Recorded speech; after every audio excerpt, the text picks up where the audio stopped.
We were given a zero-indexed integer array, nums, an integer modulo, and an integer k. It's a lot of integers. Your task is to find the count of subarrays that are interesting. I think all subarrays can be interesting. It just depends on your purposes at the given moment. A subarray nums LR is interesting if the following condition holds. Let C and T be the number of indices I in the range L to R, such that nums of I modulo modulo equals K. Mod modulo equals K. Okay. Then C and T mod modulo equals K. Mm-hmm.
Hmm.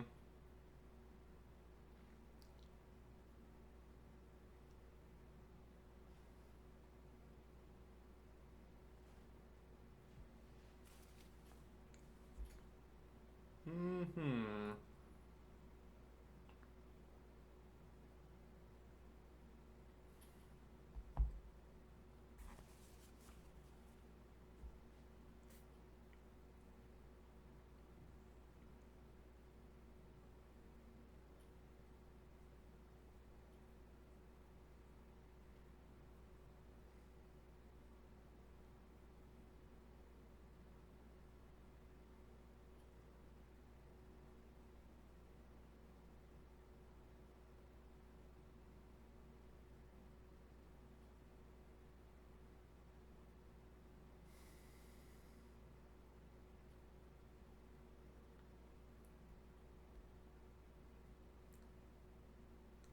Do we need to make this into a vector? This is 6 hints. Yeah, this is a strange one. This is a strange one. So we take each number in our array, which will for us be a list. We take each number and we mod it given the modulo value or using the modulo value. Okay. And then we ask. Well, so then we need to investigate the question of how many numbers. So we mod it and we're wondering if the mod value is equal to k. Okay. Now within a subarray, we will have some number of numbers that return k given the mod operation that are k mod modulo. There will be some number of numbers that are k mod modulo, so to say.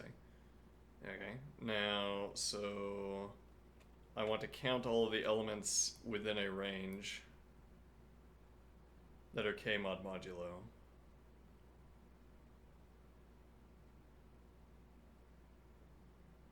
And mod that value. And if that value is equal to k, then we increment a counter. Okay, maybe if I...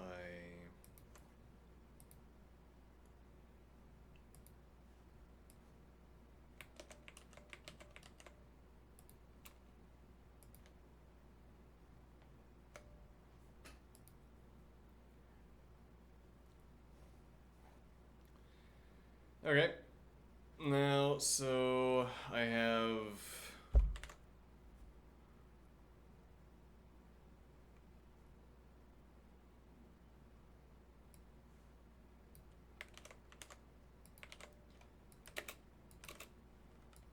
Alright, shuffle 10.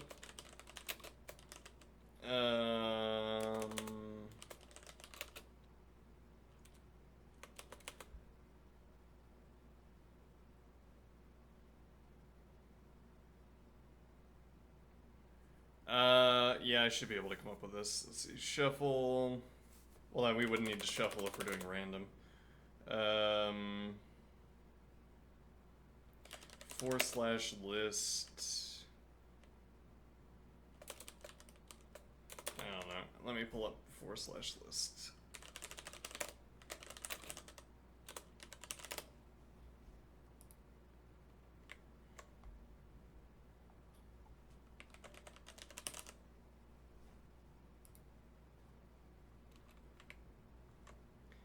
Parent bracket. Okay, it's not that confusing. Alright, so parent bracket, I'll just memorize it using this handy mnemonic of parent bracket. Now, /list, I range 10, range 11. I would like random 20. Okay. And now I would like to do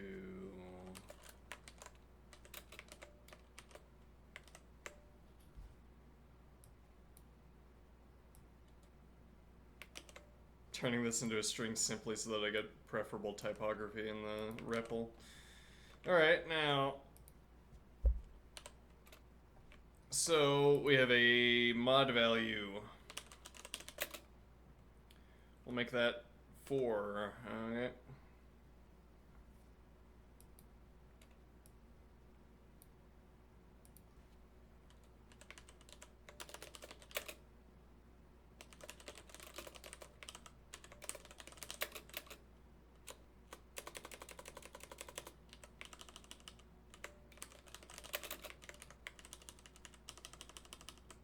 Incorrect formatting here.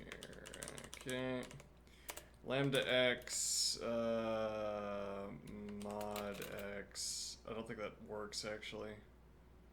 Though if not, that's a little bit odd, right? Yeah. Okay.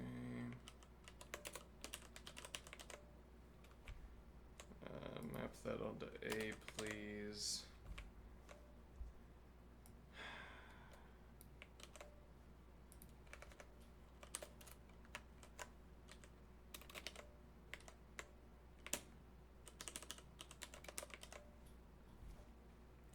Alright, so after mapping modulo to each of these, we get this sequence. Alright, and now let's suppose, unbeknownst to us up to this point, k equals 1. Alright, and now I look here and I say in this substretch there's 1, 1. Okay.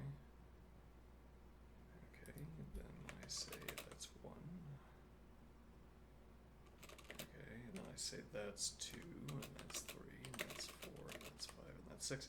Though then we picked a bad example in choosing k equals 1. We should have chosen perhaps 2. 0 is never interesting because... I assume you can't have k equals 0 because that would break the example. No, apparently you can have k equals 0.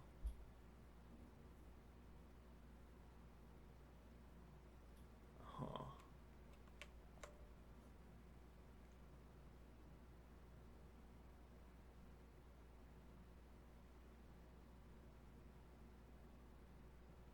Never mind, that wouldn't break the example. Also, this is not the correct accounting. Disregard. Here we have 1. In this stretch we have 3. In this stretch we have 2. Okay. And now when I mod these values, I get 1, I get 3, and I get 2.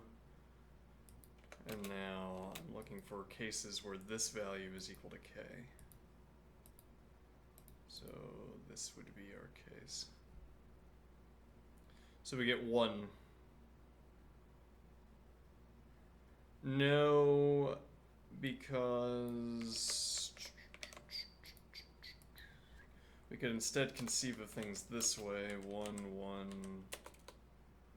I'll have to do this as a mass one because otherwise we're not going to move. Or we could spread it out, but...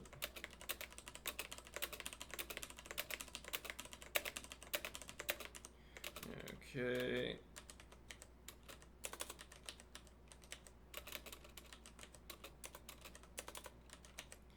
And correspondingly, we could have 1...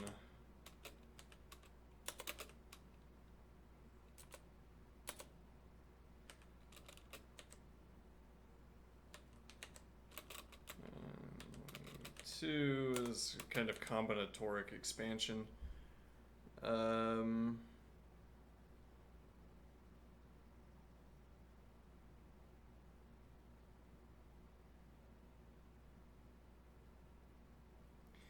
There's a kind of combinatoric expansion,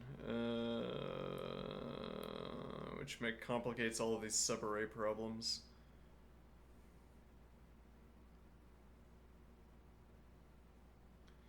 Well, all that tells me is that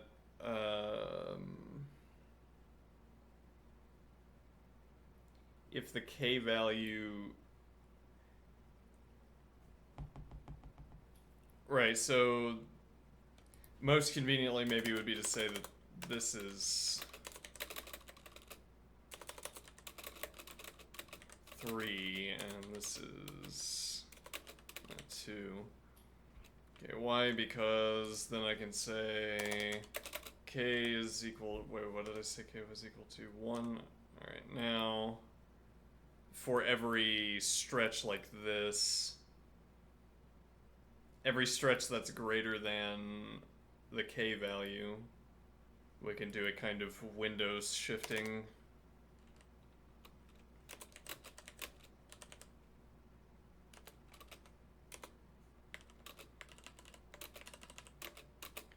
What do I mean by Windows shifting?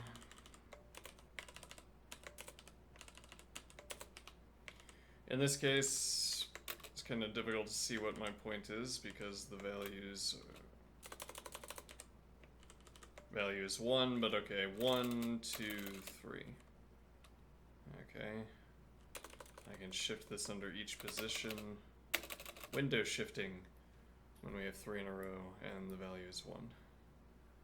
Okay. Which again means if I have a contiguous subarray where we get 3 in a row and the k value is less than 3, I can shift some number of times. If, for instance, k equals 2 instead.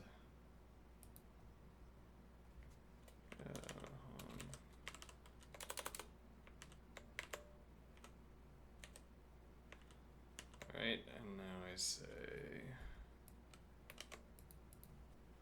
k equals 2.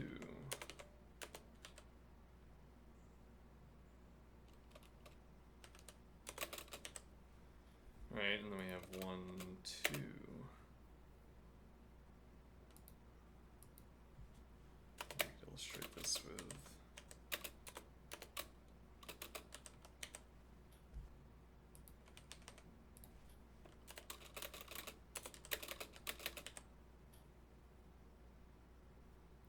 Okay.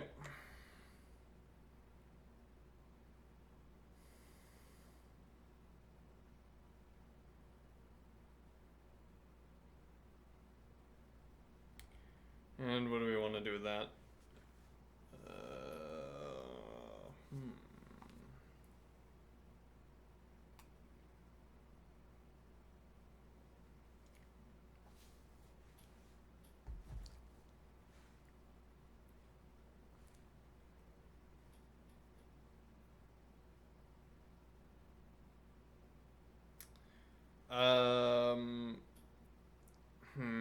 Now the question is, could we do this in one go?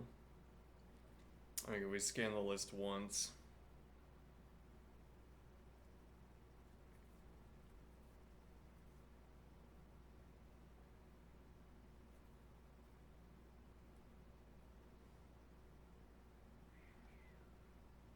Actually, there's a more complicated point here, which is that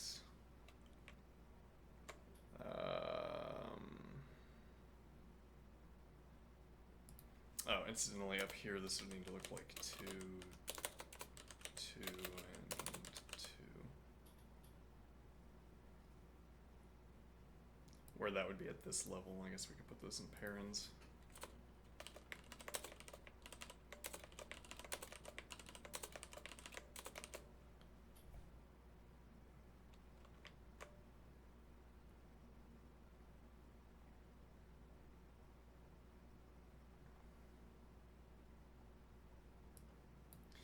Now, an alternative point here is that these groupings don't have to be contiguous themselves, which complicates matters. Does it? It kind of just changes matters. Because now we won't be thinking about these as contiguous, but rather any grouping is contiguous. So the window is anywhere we want to move it. I mean, it can cover it can cross these gaps. Okay. Of course, that also highlights that we don't care about these. No, yeah, actually we do. The reason we care about...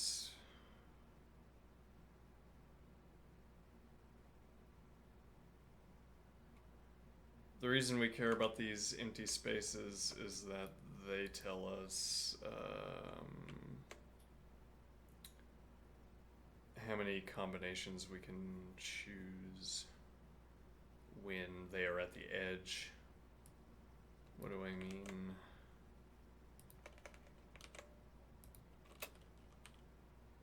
That wasn't even close. Oh, but right, I gave myself that. Oh, yes, I have 0 at the left hand now. Excellent. What a key binding.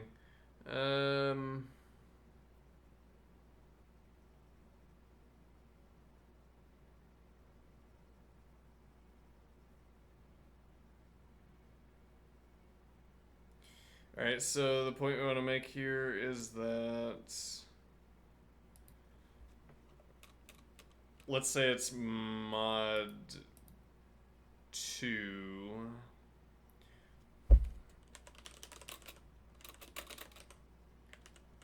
Okay. So now this is a window that works because that's 3 mod 2, which is 1, but then this is also a window that works.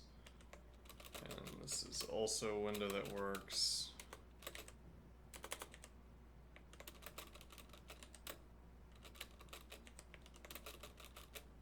Now I say when it's at the edge, because if we were at... this case is singular. We have to extend out to 5. Because 4 mod 2 would be equal to 0. And then we have, just to finish this out, 3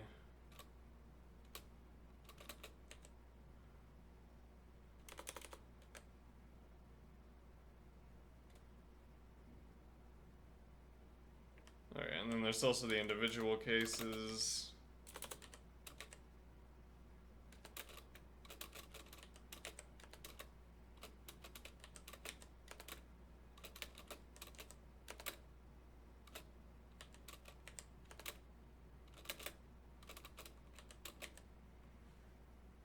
And there's also 3 here, 3 here, 3 here.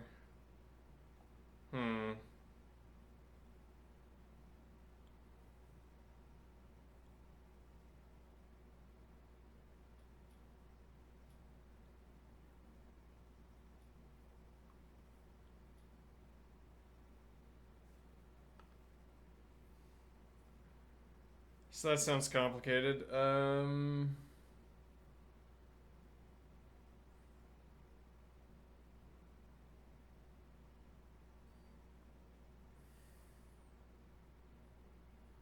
So, I mean, we could simplify this a little bit by reducing this to a question of booleans. We end up with a list of booleans. We also don't care about order.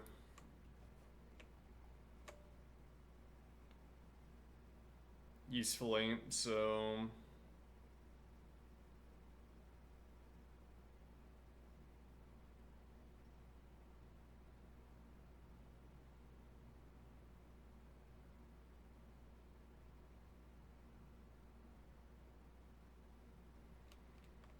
Okay.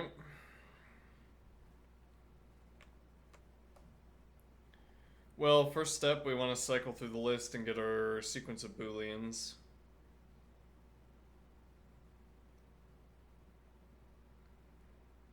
As ever, a non-tail recursive solution would take a line and a half.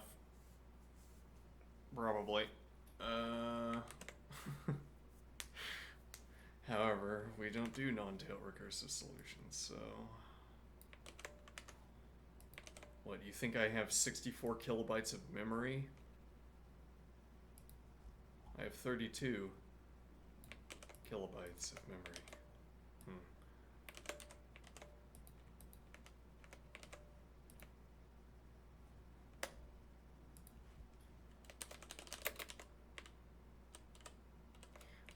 I want to start doing the correct commands.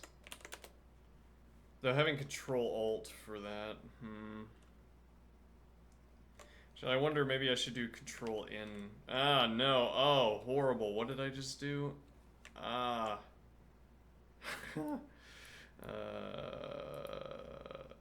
Oh, no. What? Right.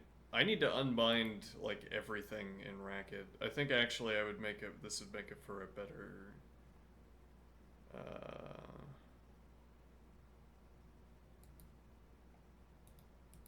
Yeah, how do I unbind?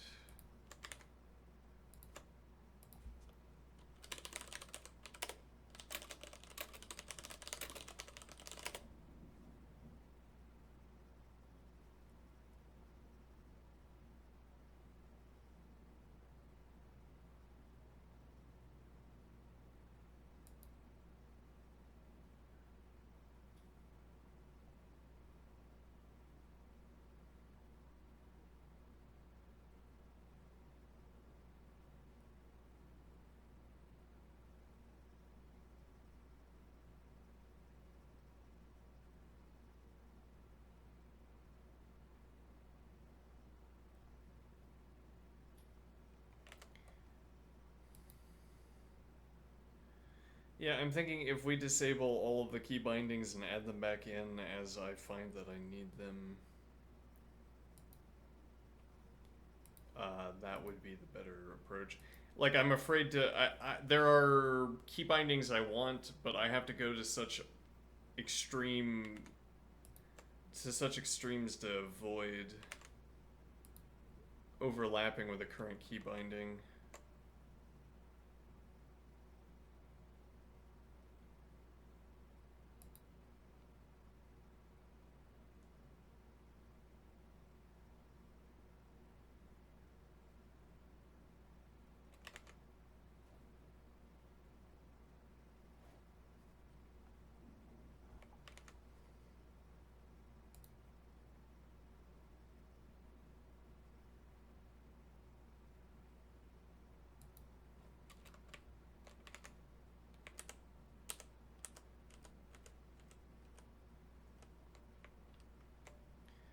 Alright, that means I can't make a new tab now. Hold on. So if I do...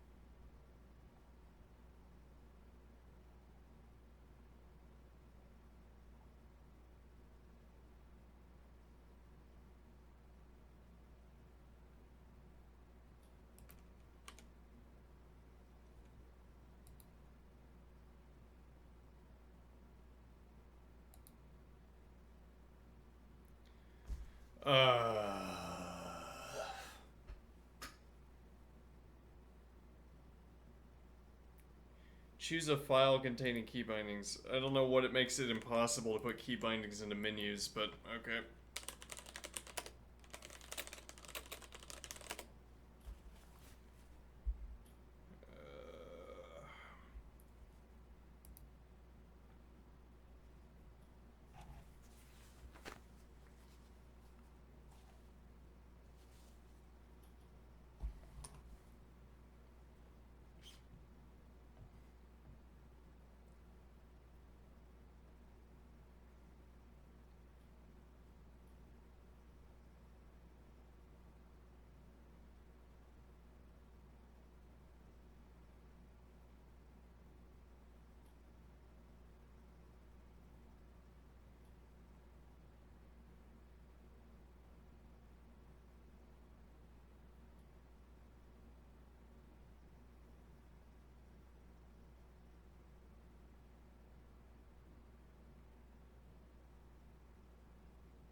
I have to learn another programming language to keybind.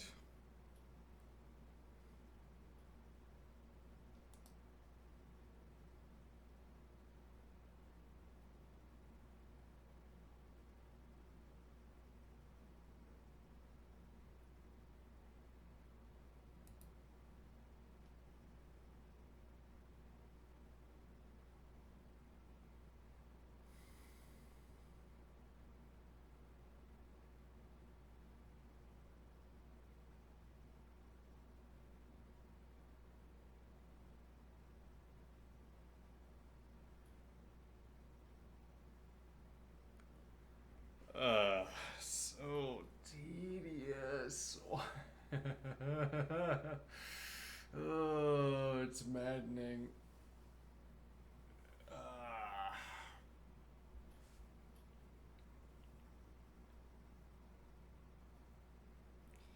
You just put it in a menu, you know? You just make a menu that has the key bindings. It can be done. It's done in VS Code. Okay, if nothing else. If nowhere else.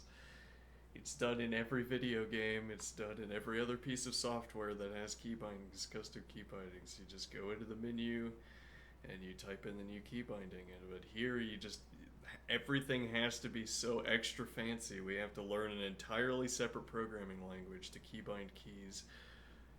Everything just has an additional layer, an additional 2 layers of complications.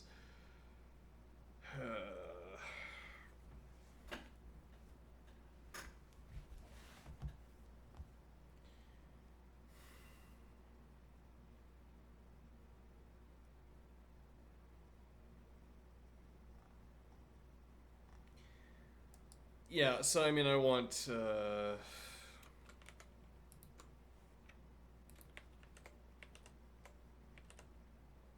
no idea what that is doing.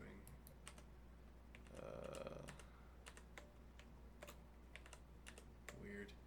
I want to be able to bind by word movement.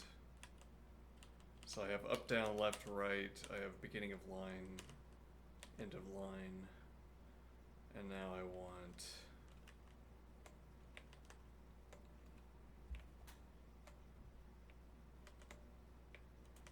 oh no.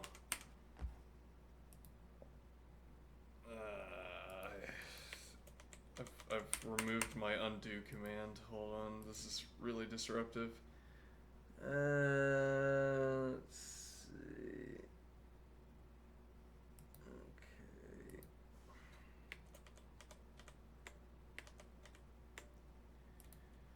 Okay. Yeah, I don't need Control Y to be paste. Nobody needs Control Y to be paste. But okay, I guess we're gonna have two paste commands, Control V and Control Y. That's interesting.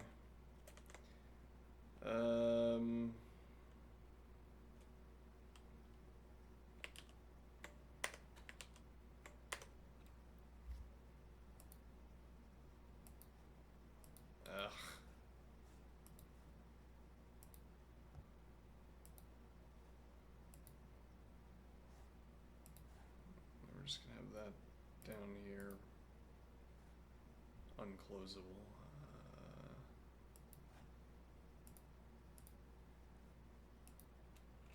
Right, so I want word, I want to be able to cross words, but currently that requires Control Alt. I'd rather just have Control, but then I need something like N and M, but both of those are used. I don't actually know how to exit that.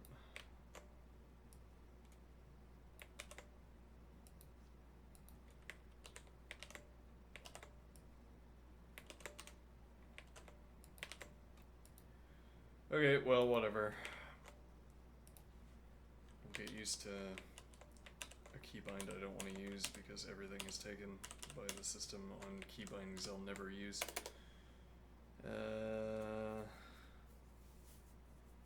Because, yeah. Okay, what do we want to do with this? We want define manual map mod function. Okay. I will take nums and produce output list boolean.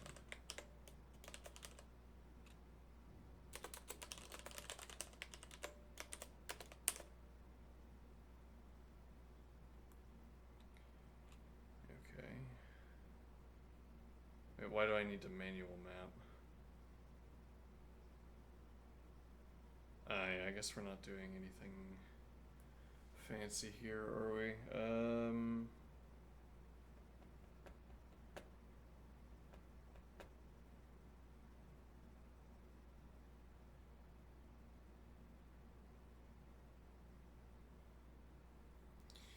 So the idea here seems to be that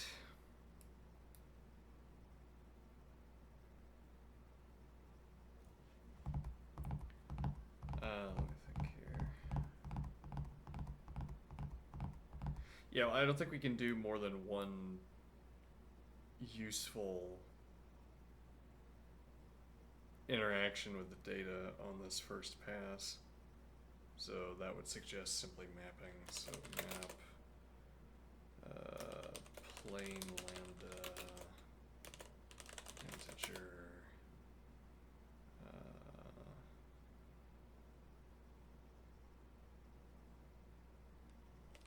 equals modulo integer modulo. Okay. Let's confirm that that does what we expect it to do.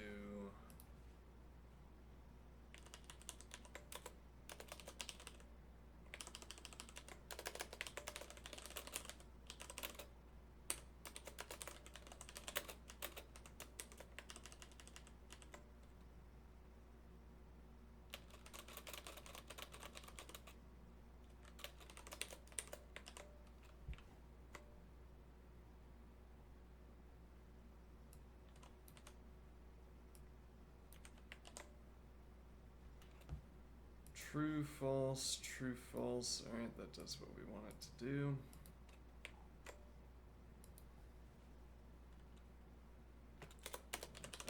Nums. Alright, so this gives us our list.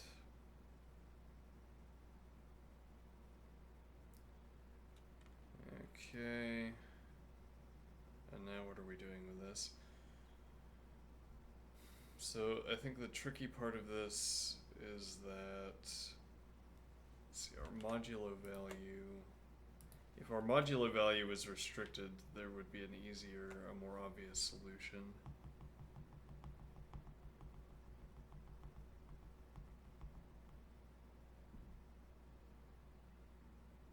Maybe there is something we want to do. No, hold on.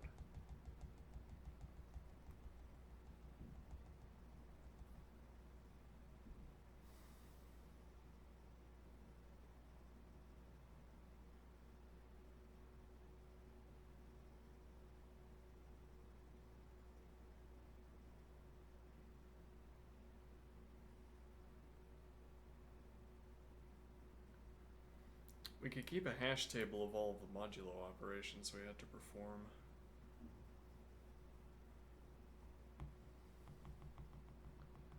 So the difficulty that I'm thinking about here is that, well, is maybe best represented by this partial, incomplete list of the correct groupings.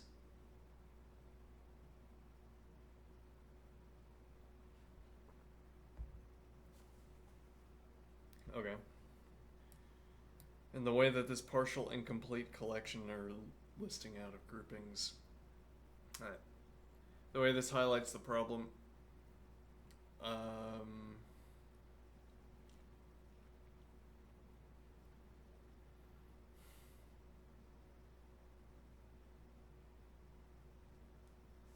that these subgroupings, okay, any subgrouping I choose has a modulo value.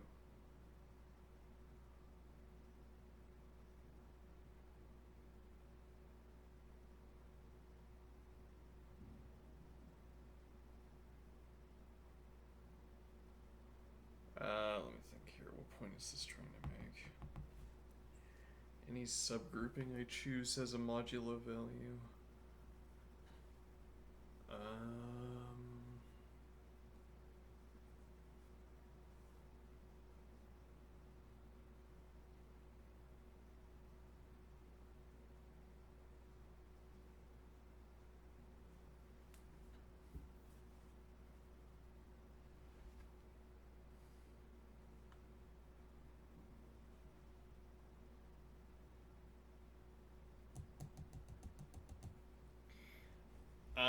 Let's rephrase the question. How do I do the window shifting? So I have my list of booleans. Okay, I start at the beginning and I count the trues. Okay. Here we're looking for subarrays where k is equal to 1, which is sort of the least interesting case.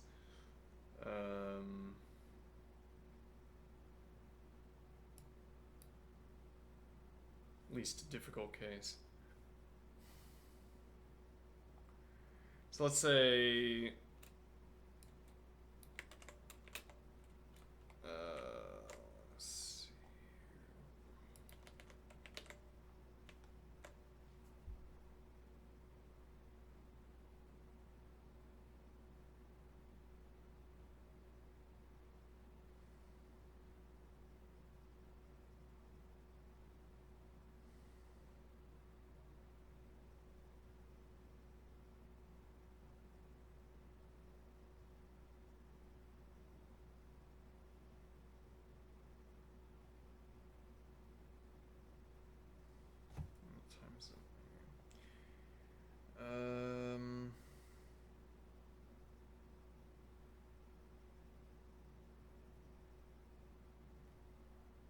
So if I instead have k equals 3, suppose. I'm not sure that this now makes sense. If we go back up to, if we look at the, like, we could disregard the formal constraints we've placed on ourselves up to this point, but we could also not do that. So here we initially placed modulo 4. Okay. And let's think of how this example played out. So this was the original list that we constructed.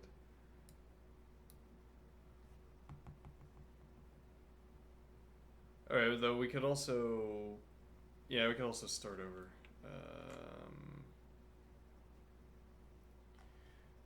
Let's see, so let's take this code over.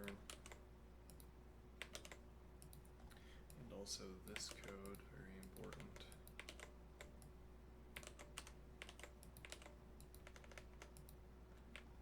Okay, so we're gonna have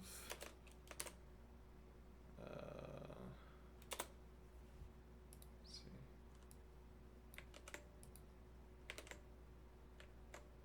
Okay. And now we're gonna have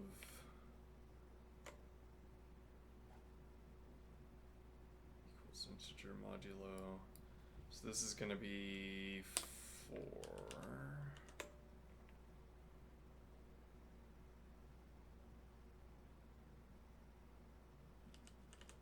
Make this 3.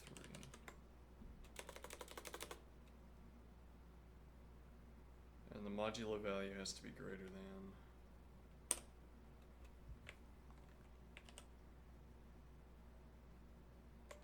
That's a surprising number of trues, maybe, but.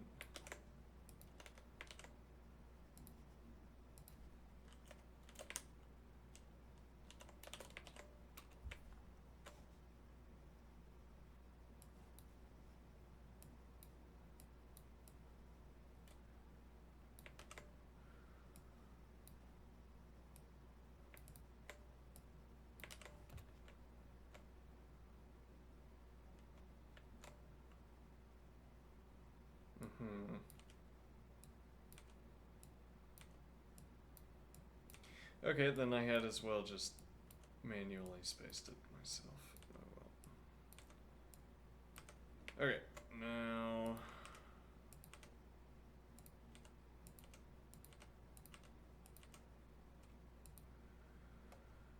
What is the idea?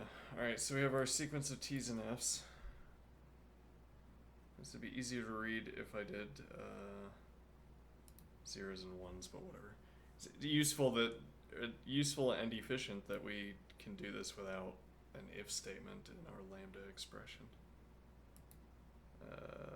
Interestingly. Alright, so now this is our modulo value. And this is our k value. Okay, now.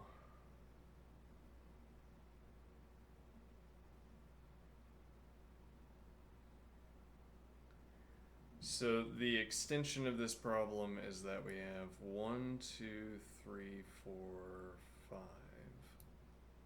Okay, we need more samples then. But also for the purpose of being able to read what we're looking at.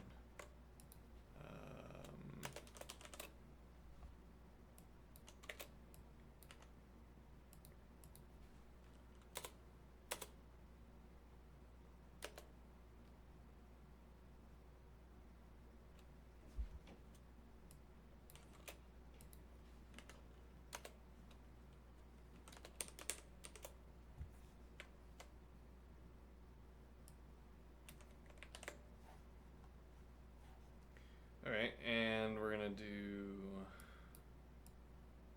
21. Okay. That still might not be enough. 1, 2, 3, 4, 5, 6, 7, 8. That is enough. Alright, now this horrible list format we're gonna fix using yet more computation.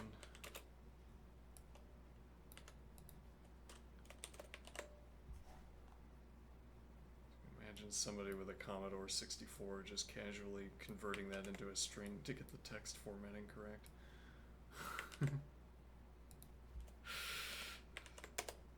We used $300,000 worth of mainframe time to get this list format looking the way I like it. Alright, so we have 1, 2, 3, 4, 5, 6, 7, 8. So this window also counts. I mean that we have to do all of the 3 windows. So 1. Okay, but then also critically 2.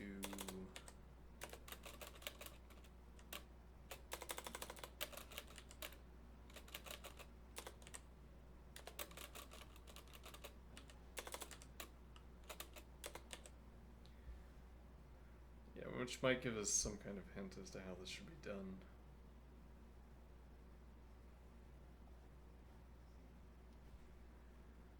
Okay, and then we hit a blessedly contiguous sequence.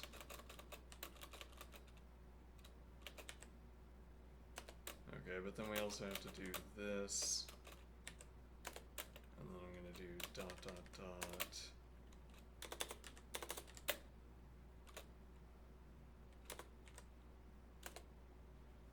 Yeah, that's becoming kind of impossible to read. Okay, now I will do dot dot dot.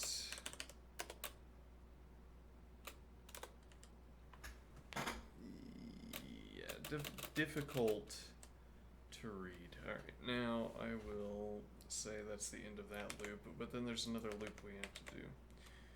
And what is the second loop we have to do? That is the case of 8.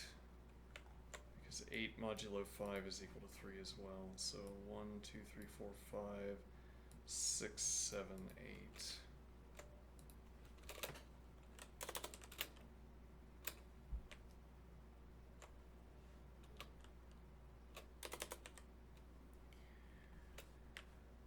Right, now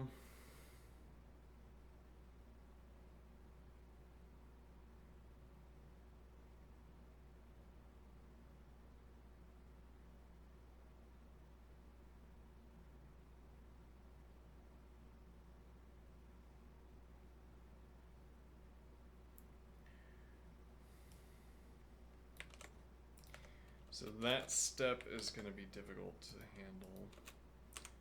I don't yet know how to think about it.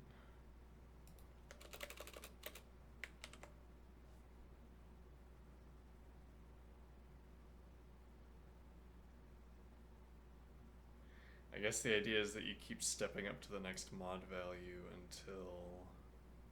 Well, so it would be the k value plus the modulo value would give you the new window size.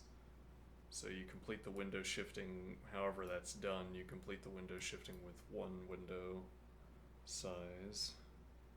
I say window size, but window size is purely about the number of ones that fit within it. But okay, so you do it with 1 window size.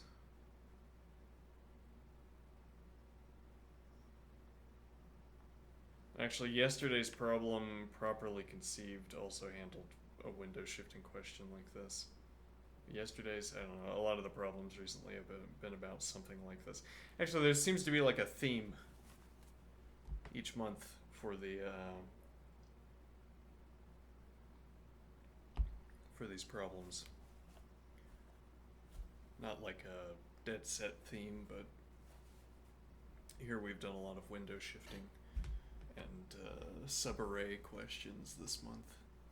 It's kind of targeted. Which actually, if that's the case, it's kind of like a study guide. Get all of these problems out of the way at the same time while you have the ideas fresh in your mind. But anyway, so we would have all of the 3s, and then we add 5. And then we get all of the 8s, and I guess we do that until we hit 0. The first time we extend the window and there are 0 instances, we're done.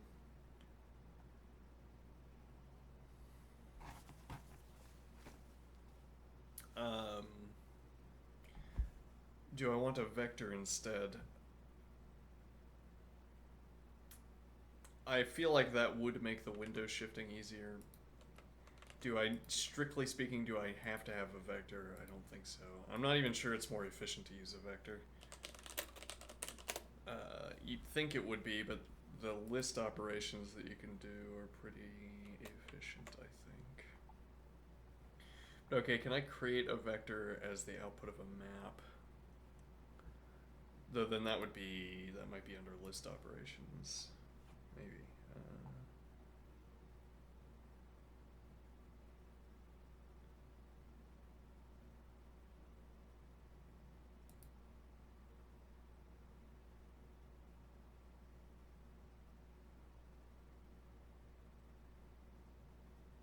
Oh, this would be like 4 vector.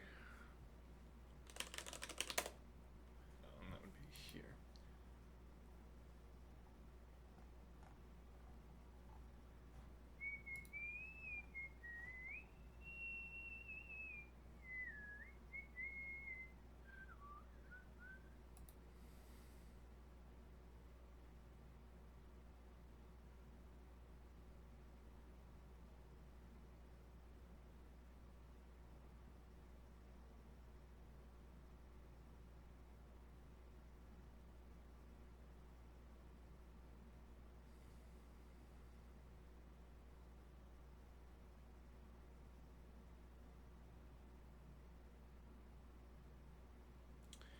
Actually, that's quite interesting.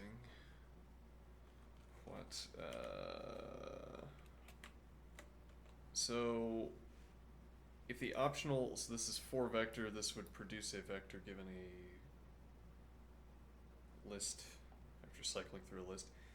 If the optional length clause is specified, the result of length expression determines the length of the result vector.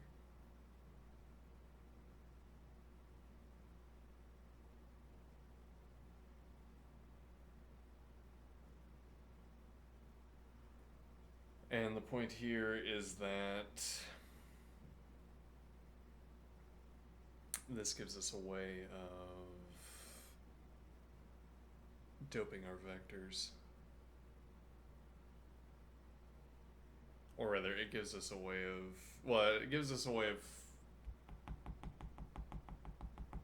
yeah, interesting. So we could always pad a vector at the beginning. I mean, if we were going to produce a vector out of a list, we could always const an element onto the front of a list and then change it into a vector. And that would give us our position, position and element for doping. Doping the end of a vector was always more challenging because you'd have to reverse or something. But if instead we're doing 4 vector, we could increase the length. I mean, we'd have to run length, but length is a cheap operation for whatever reason. Like finding the length of 1,000,000 elements is 0 time. Rather, length of a list with 1,000,000 elements. Alright. Now, so we could specify a length that is 1 longer than the list and give ourselves padding at the end. And we can const elements onto the beginning to give ourselves padding at the beginning.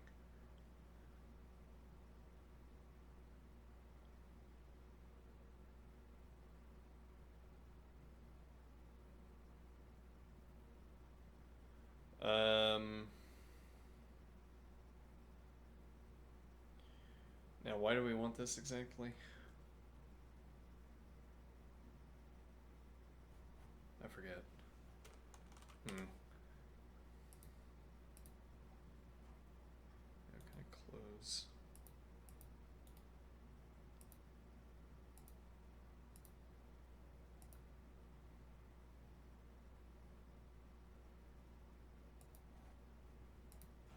Oh, well, that's not what I wanted. Did we get an improper shutdown? Nope. Oh, actually, I don't know. We'll see when this finishes loading. Yes, very good.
Alright,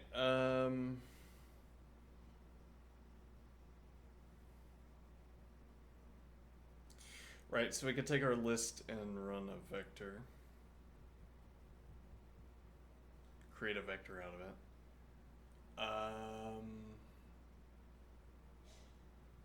And we can give ourselves dopes.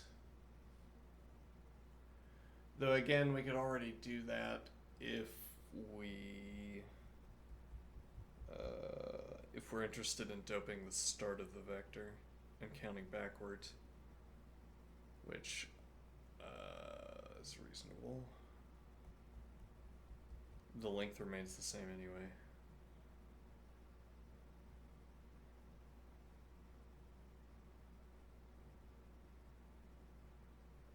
One point about window shifting.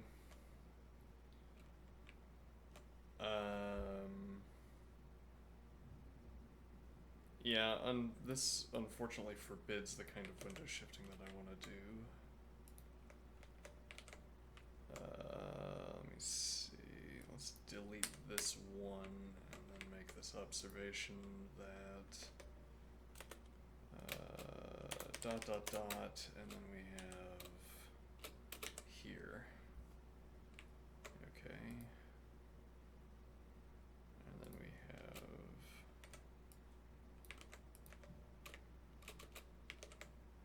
here, and then we have here, and then we have here, and then you think, alright, those are all of the excess, but actually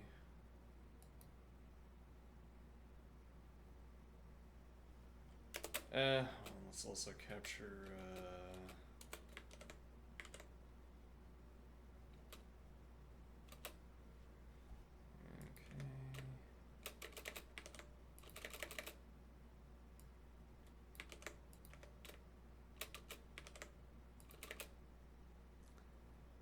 but then there is a second collection. I'll copy and paste this down here merely for the visuals. Here.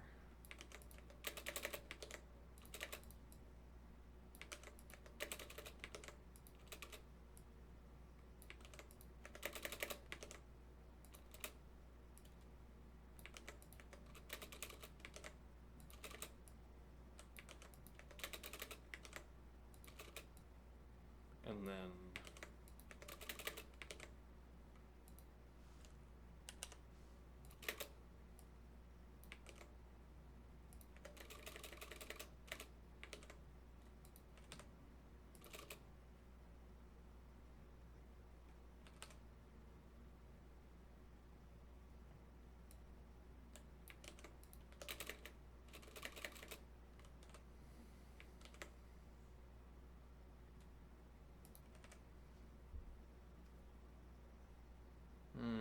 okay.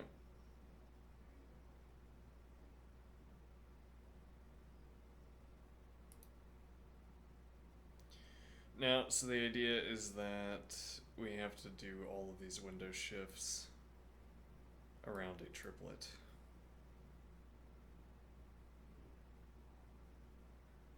And that's a duplicate.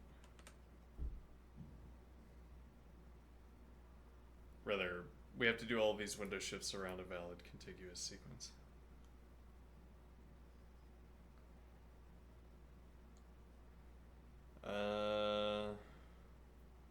Which certainly suggests a vector. Speaking of which, yesterday's problem, we probably would have benefited from using a vector as well. Okay.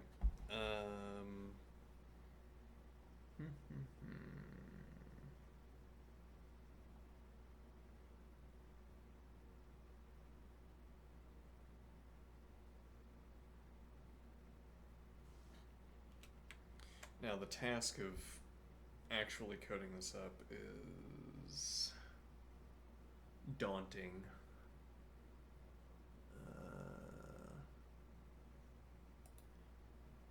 Yeah, well, I mean, we're an hour in and we haven't started coding. I wonder how much of a problem that is. I mean, I'm not bothered by that fact, but I'm not sure that we're supposed to still be doing notes. Well, I don't know. It matters a lot how much we get out of these notes. But okay, so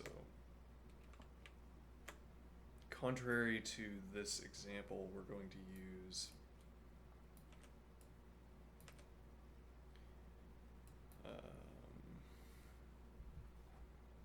Booleans because they're cheaper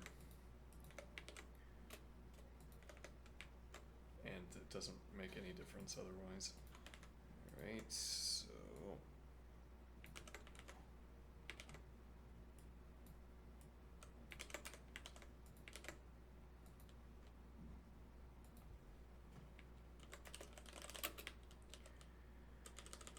alright. Also at some point I don't know how we're gonna do today, but I think I'm gonna get a model subscription today. So I want to do a little bit of looking in. So we might end up sacrificing some of the other segments, either to finishing this with a model or playing with a model. Okay, let's see. It's interesting that you would use the word modulo here because that's a primitive.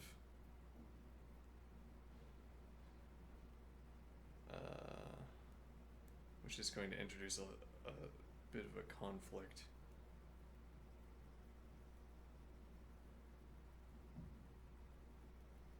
Actually, how do we get around that? Actually, if it turned out this was unsolvable, that would be funny.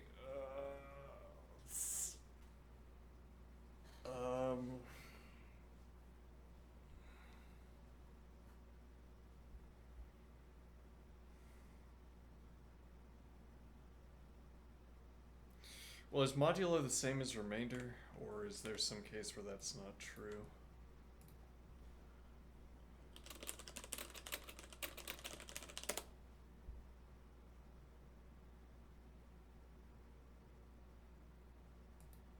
Okay.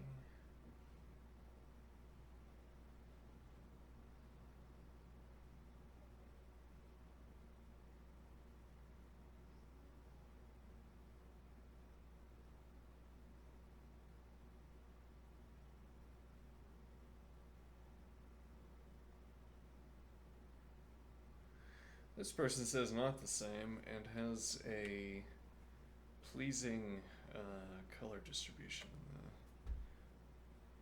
the visual icon.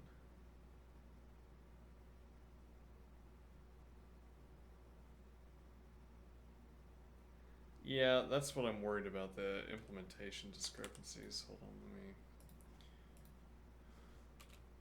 sanitize.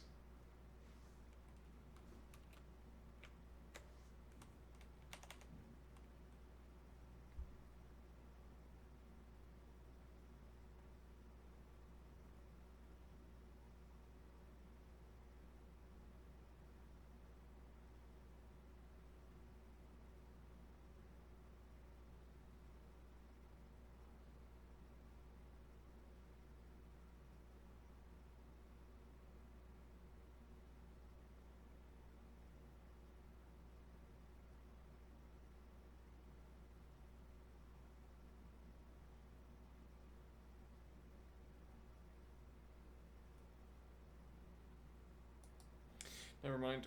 Go back.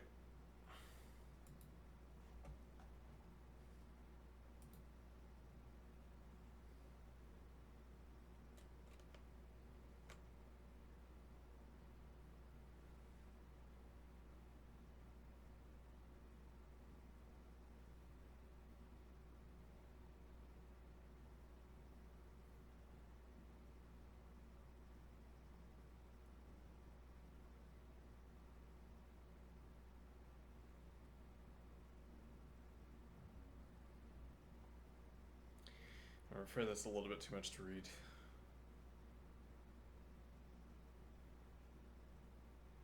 Also, we don't care about negative values. Let's see. We're wondering about, am I going to get time limit exceeded because I'm using a remainder instead of modulo? Let's see.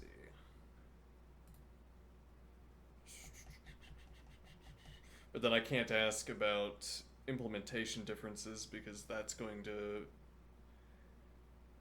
hit on, so I suspect that's going to hit on these negative differences where modulo and remainder work differently when you're modding by a negative number. But specifically, does remainder do something that's less efficient? Well, why do we have to ask? Let's experiment. Okay. Let's get my list generator. Oh, look at this. My beautiful list generator. Alright, now I'm going to have map plain lambda x remainder integer 5.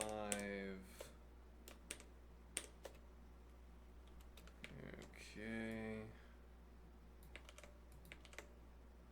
Modulo integer modulo integer 5. Okay, can we get a time on that?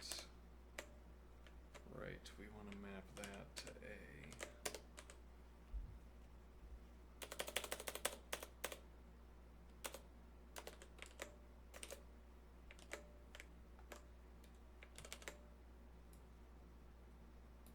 Negligible time, we bump it to 1,000,000.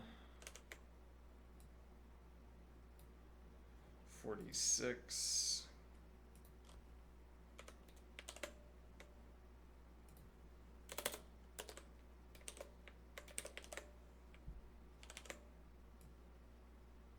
$62.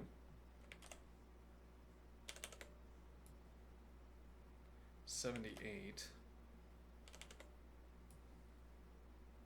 93.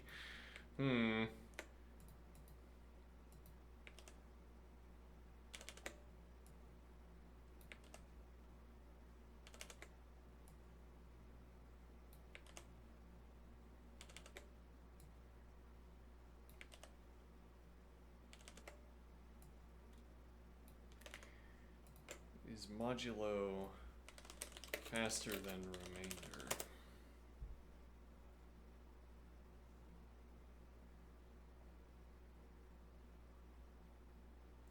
They are often implemented using the same underlying hardware instructions or machine code. Very well. Okay, so what does that tell me? That we are free? Well, I mean, if anything, remainder was the faster of these two operations. Strangely, though, if they're implemented in the same way, it doesn't make any difference. So this will instead be equals remainder integer k. Okay, we map that onto nums. Formatting got all wonky here.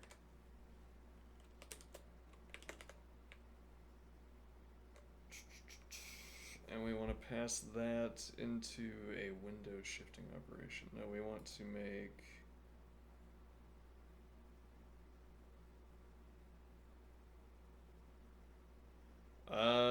no, actually this we can incorporate into the vector, the / vector.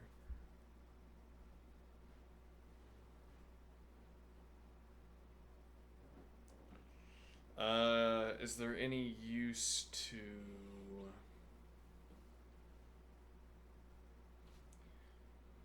if I do remainder -1, if I do remainder 6, 5, So it's the number in front that gets divided. -1, 5, -1. Okay. Or, no, I can't do 0. So we could const on -1 to get the doped element on the front, but how are we going to use a doped element?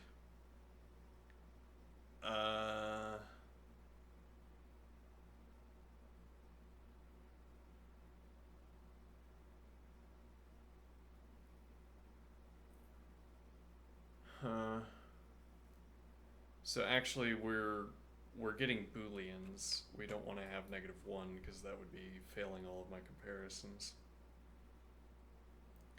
So rather we want to choose either true or false. Though practically what that means is const k.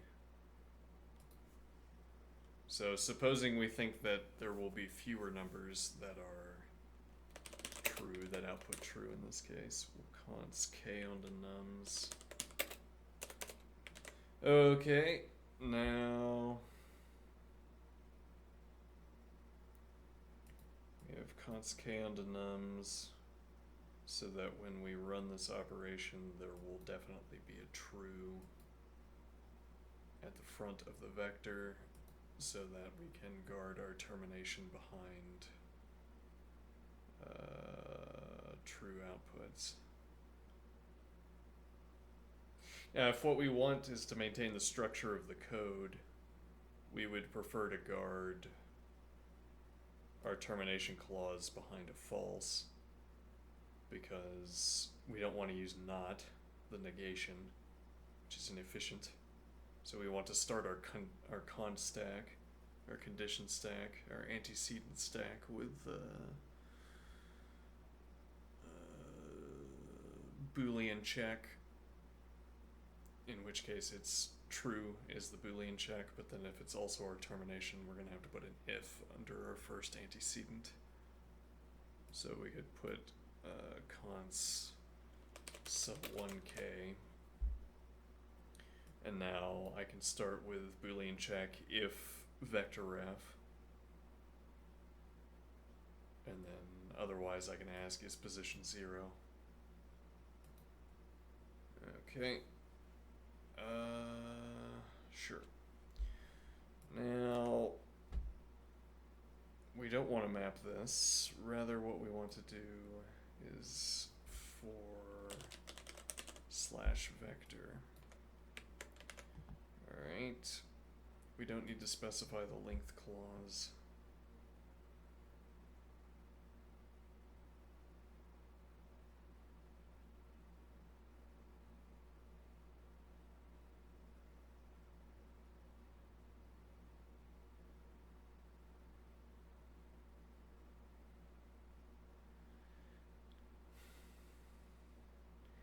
Now, this, think here.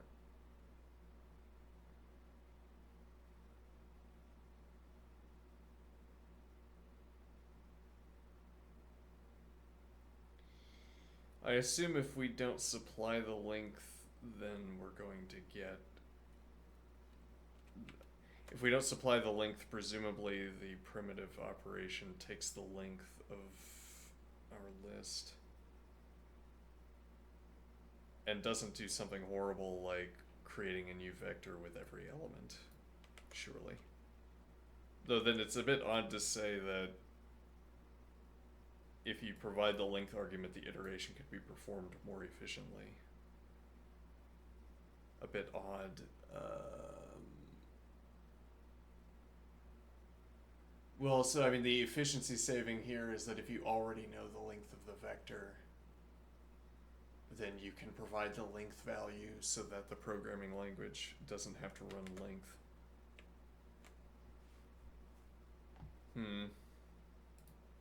Well, I mean, the practical question I'm asking is it somehow faster if I ask for the length and then feed it into the for vector as an optional argument, or should I just let the for vector do it? Unclear. Alright, let's see if this works.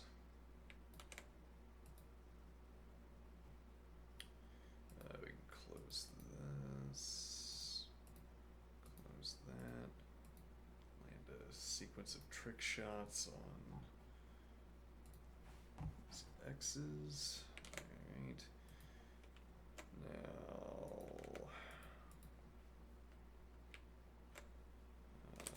define a list of actually define nums. Okay, define k to define k1. Actually, just want to see if this produces a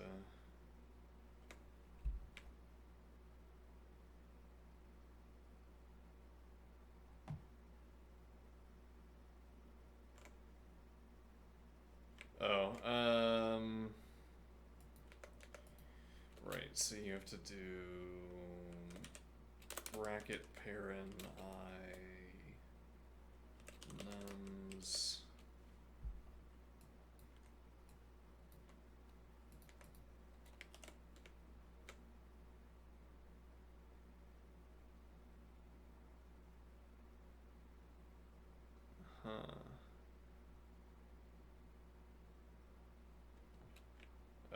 let me see.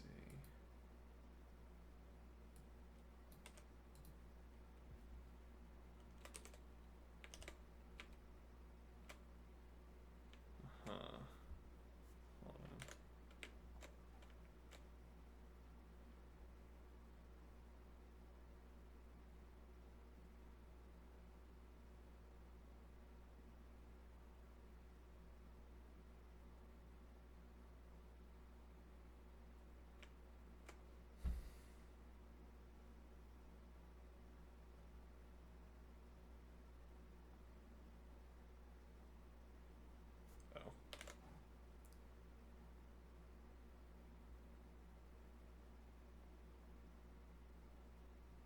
Oh.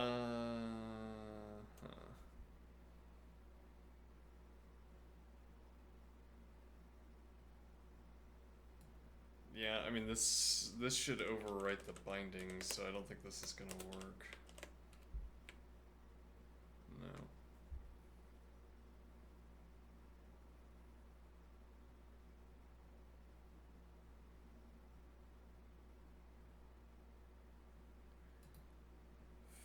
Fancifully, if I do something like this. Well, that's closer.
Yeah, I don't know what the. I mean, if I do. Is this a plain lambda problem? I guess it wouldn't surprise me if there was less support or if bugs with plain lambda were going unnoticed.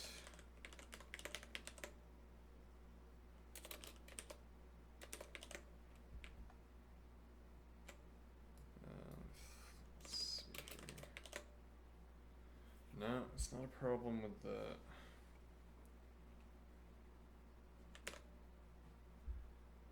And yet, presumably, you can use lambda operations.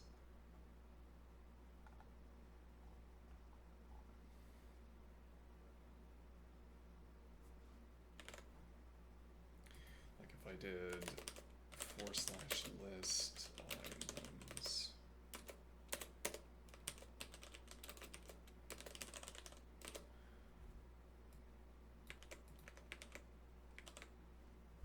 That also doesn't work.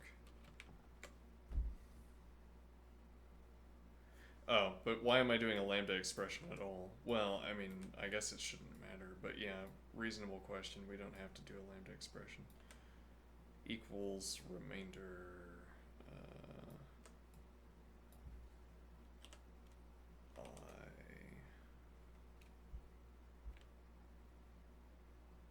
Oh, are these are malformed expressions?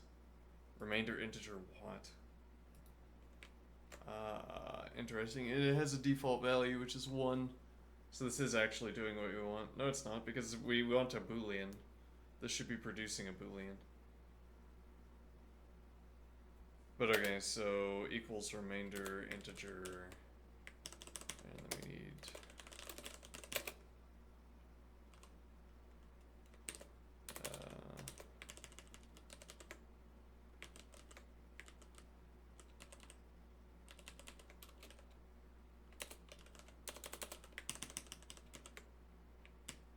I'll just do 2.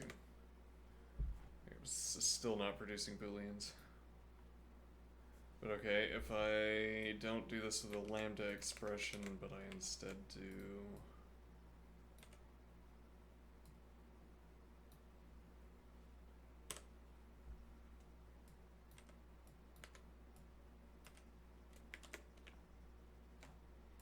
Okay.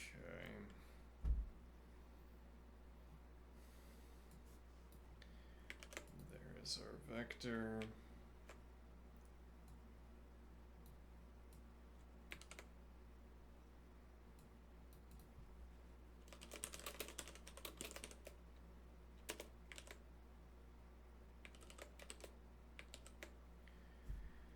Okay.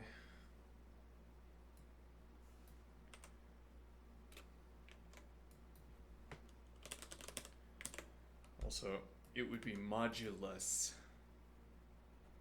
Modulus, I think. Okay, let's see.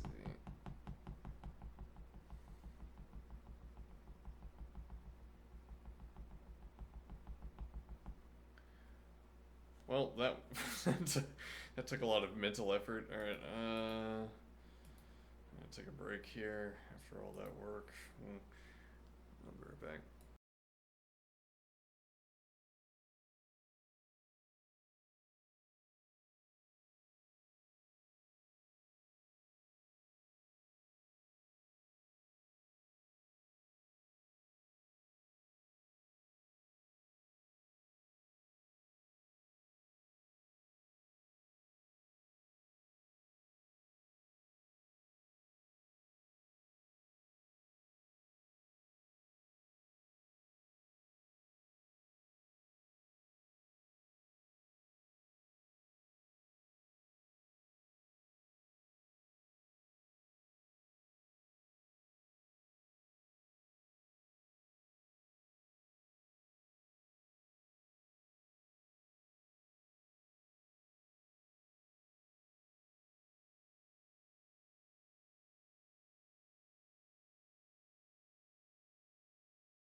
We're free to cancel at any time. Any model subscription that we make. So I think we're not going to worry too much about choosing the correct one. Though what if I grow attached to the wrong one?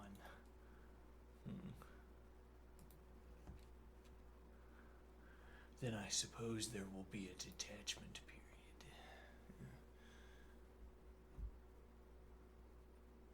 Is that zoomed in? Hold on. No. Okay. Alright, my left leg has a twinge in it. A twinge? Yeah. So I'm going to...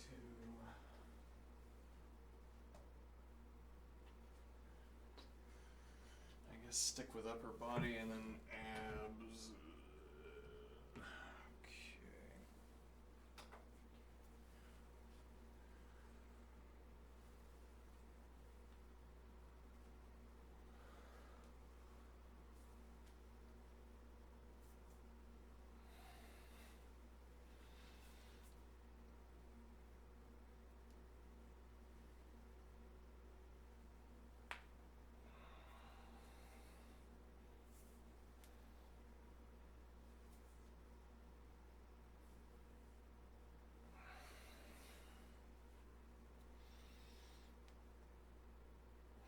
Actually, no, I haven't tried this in a while.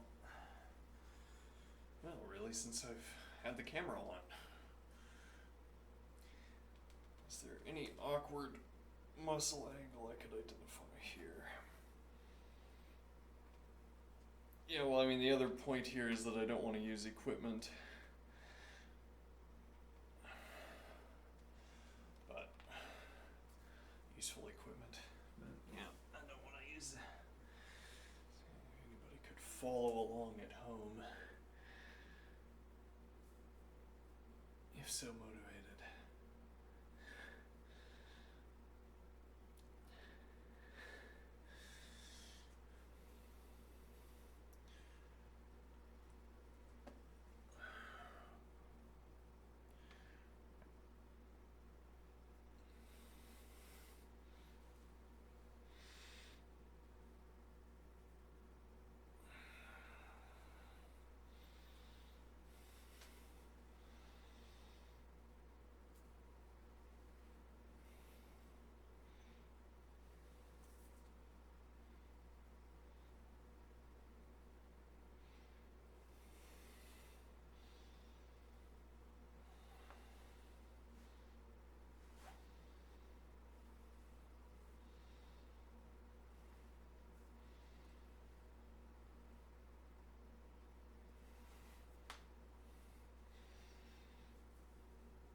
so awkward.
Usually do a plank.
Okay.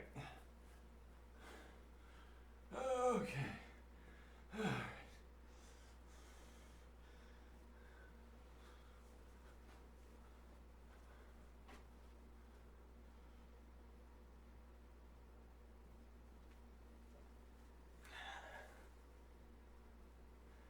All right. Now,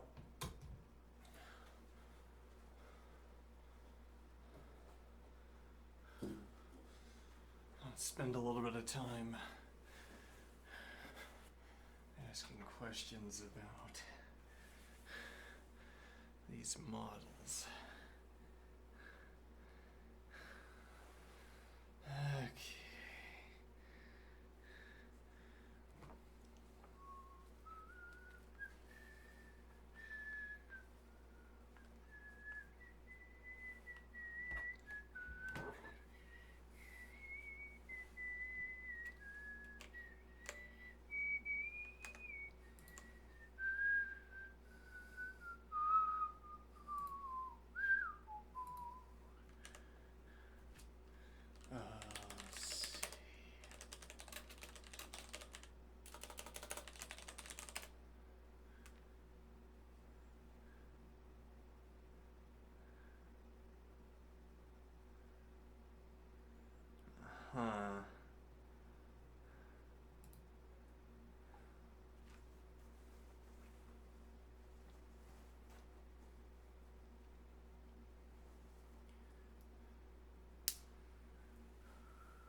advertisement for whatever this is, but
yeah.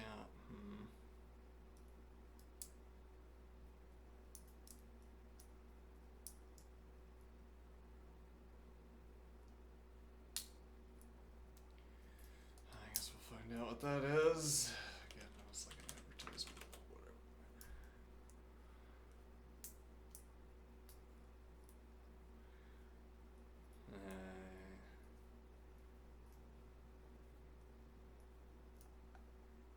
Yeah, no. So I mean that's a pretty big one, I would say.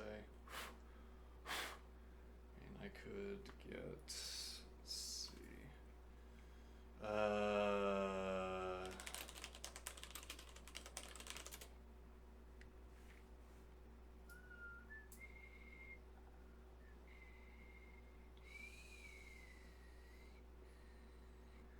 not really looking for art generator per se, but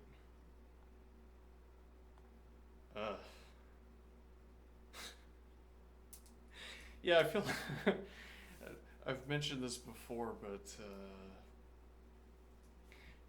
if I watch when I watch the kind of videos I used to watch, when I watch infotainment videos now, I think a model could have made this, and then I want to turn it off, which is not to disparage models, but really to disparage the entire vanity project of creating infotainment videos. I don't think that captured my point so effectively.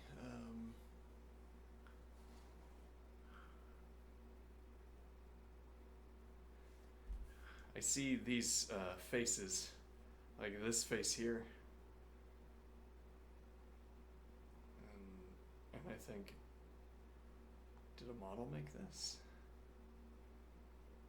I don't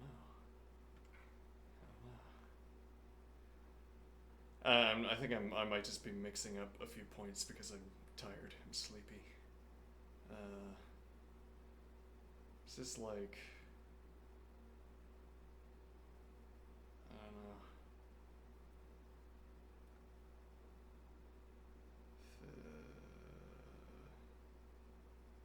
I don't like looking at it. I don't like having it on my screen. So I'm going to be strictly no depictions of people.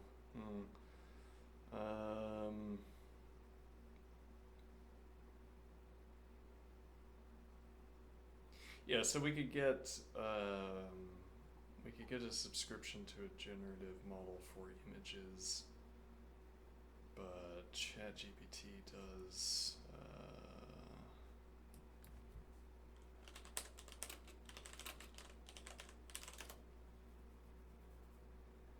image generation.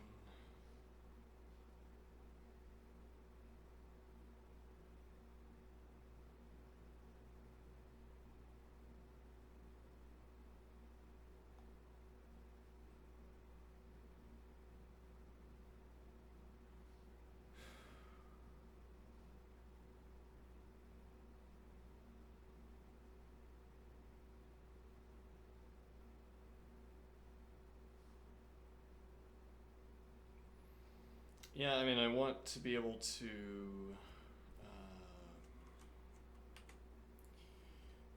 specify diagrams. We're going to be asking a lot of philosophical questions about diagrams and their roles in reasoning and thinking.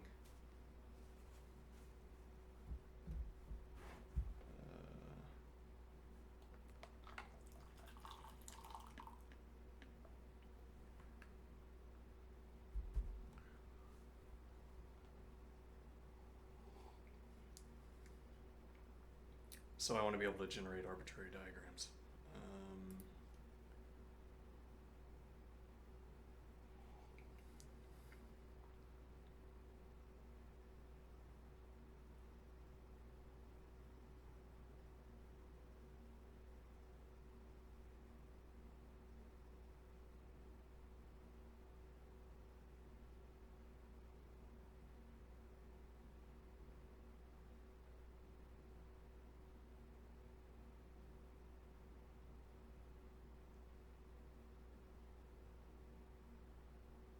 Hmm.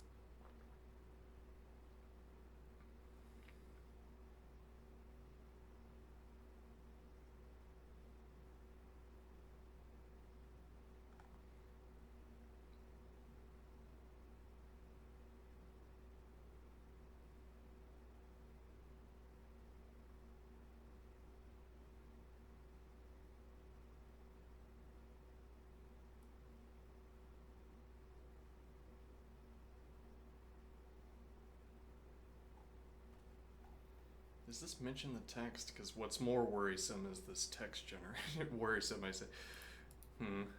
Ah, there we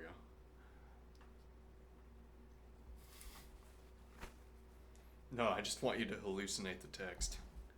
Just any text. Any text will do. In fact, if it makes sense, we're going to redo it. Now, the kind of thing that I'm wondering about is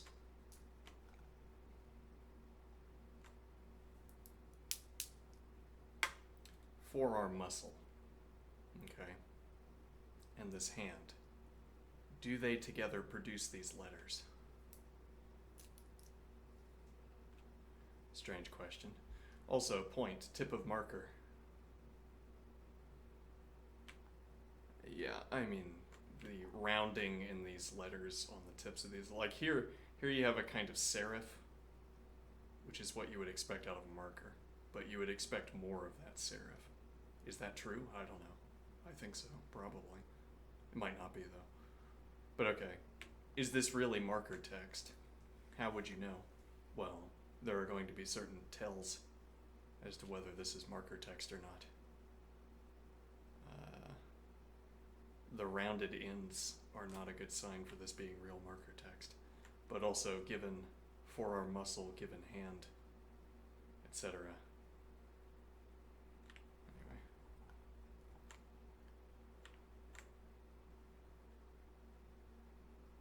So I want gibberish text, actually.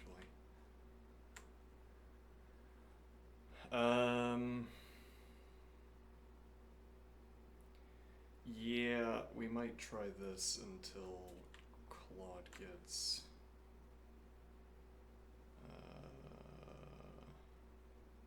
image generation. You know, here's a point. Does that look uncanny, do you think? Is that uncanny? Maybe a little bit uncanny? Okay, but why is it uncanny? It just doesn't look quite right. What would you change to make it look quite right?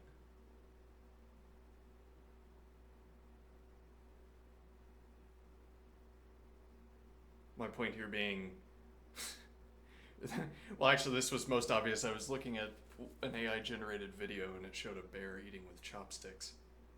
Okay, and that was uncanny because bears don't have fingers to wrap around the chopsticks, or a hand to wrap around the chopsticks. They have claws. So if you look closely enough, you're eventually going to find a mismatch with physics, as it were. a mismatch with kinematics because the chopsticks can't be held into position by the claws, or else you'd see some bizarre contortion of the paw where it wraps around the chopsticks in a way that would also be uncanny because paws don't behave that way. Similarly here, a monocle on a cat nose doesn't make any sense when you think about it for more than a few seconds. But then if you don't think about it, you just look at it and say, oh, that doesn't look quite right. What is it? It's just models can't yet solve the problem of putting monocles on cats. And while that's true, I mean, there is a way to do it. There is a way to put a monocle on a cat. I assume. It might involve wrapping something around the head. I mean, like this way. And then you could force the monocle onto the cat's head. But then that would be sort of contrary to the point of a monocle, right? Which is that apparently people wanted to sort of fit the monocle into the eye, like into the eye socket, as it were, between the cheekbone and the brow. I say cheekbone, maybe not the right word. Which you can do with a human eye, but you can't really do with a cat eye.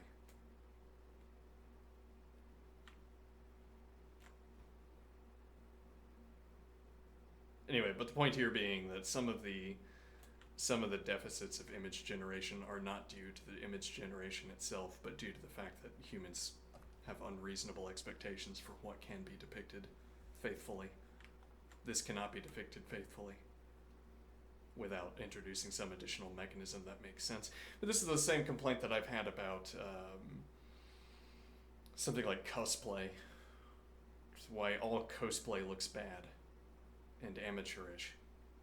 Because, well, I mean, one of the reasons would be that it would look amateurish, and if you could map anime to real life, the clothing would also look amateurish, because there's no explanation for why the petite woman's clothing has so many straps on it, as it were. There's no explanation for why there are all those straps just all over the clothing. And then you have to, well, and then more obviously when you have like a weapon, like a gun.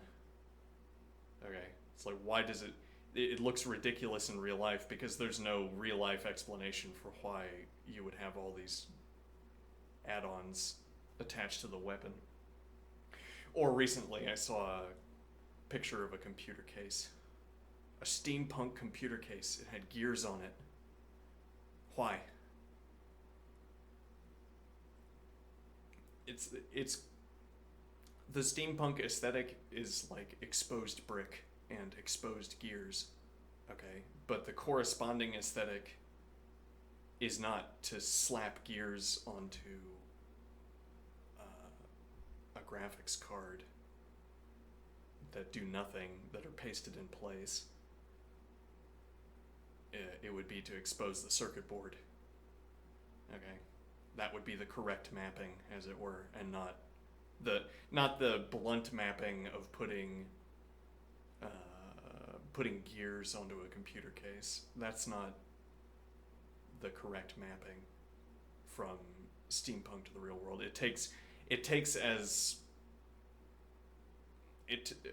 Such a mapping where you simply slap gears on everything takes as its priority not the explanation, but the explained. As in, the explanation for why there are all these exposed gears in the steampunk world is that there's a kind of unconstrained growth of technology beyond the capacity to paper it over with stucco and concrete. The technology is expanding too fast for it to be confined to boiler rooms. Okay, and that's why there are gears everywhere, because we had to have a gear here, and we haven't had time to put wallpaper over it. Okay, so that's why the steampunk world looks the way it does. Okay, now the cosplayer says, I like gears, and then staples a bunch of gears onto a shirt or onto a hat, and says, "This is my steampunk hat," and that's all of cosplay. All of cosplay is stapling gears onto a shirt, metaphorically speaking. Okay. And now I'm saying that same problem is what's here with the monocle. There is no faithful way to render this. There's no faithful way to render Vash the Stampede's trench coat, because there's no explanation for why that trench coat looks the way it does. The real rendering would be to come up with a reason why the trench coat looks the way it does, and then imbue your clothing with the same reasons. And whatever those reasons dictate you do to your clothing, that's what you do. Okay. Huh.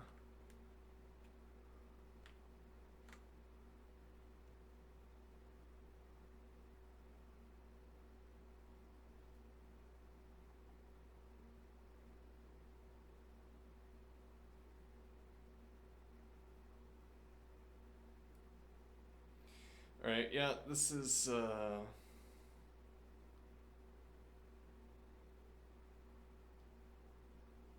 say this is what we need. Code-generated images. We need the ability to generate diagrams.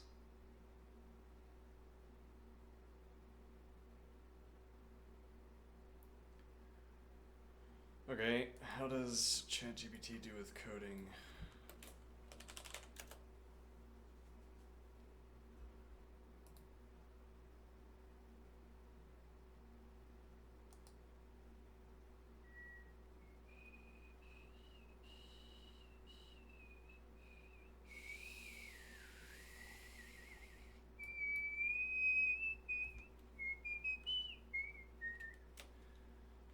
ChatGPT respond for coding.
Difficult question.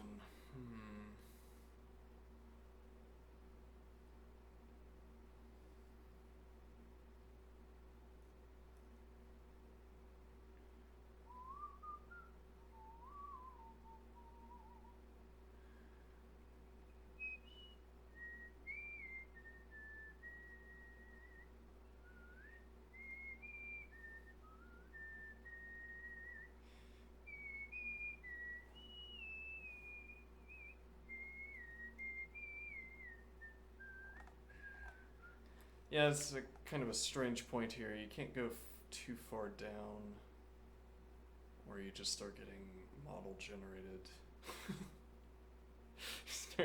start getting model generated advertisements that don't look like advertisements.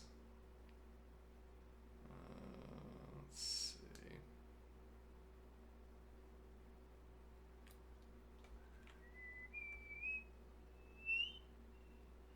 It's also the point that posts from more than, I don't know, a few months ago are useless.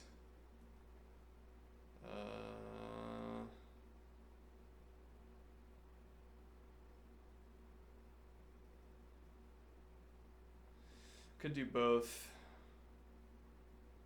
That's getting more expensive. Let me think here.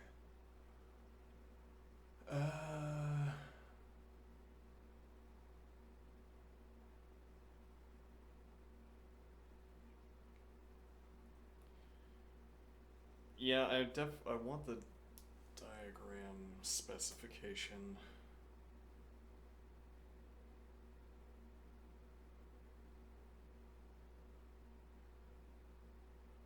Need even the diagram specification.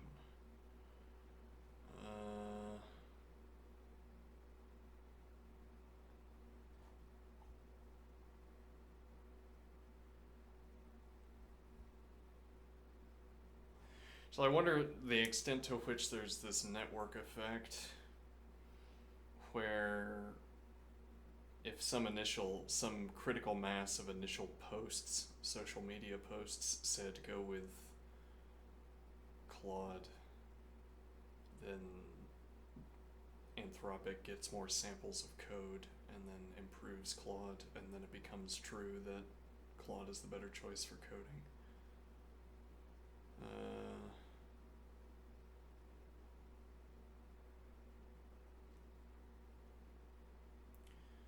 Yeah, I mean, I'm fond of the idea of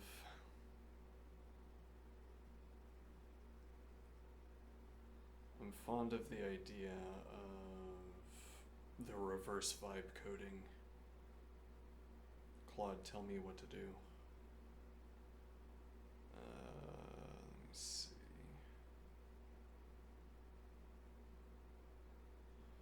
Though, for my own use, I'm not trying to replace the process of learning coding with learning prompting. In part because my motivation to learn coding is that coding is like a branch of math, or even is a branch of math, you might say, depending on your interpretation of the Curry-Howard correspondence.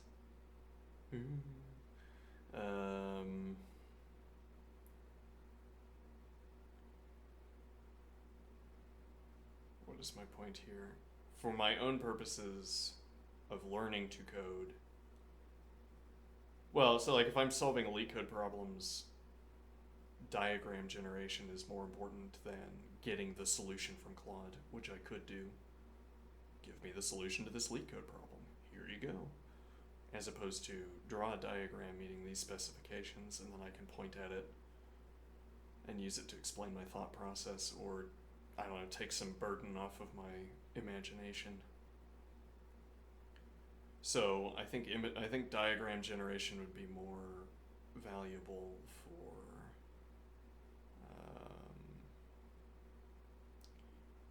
my purposes.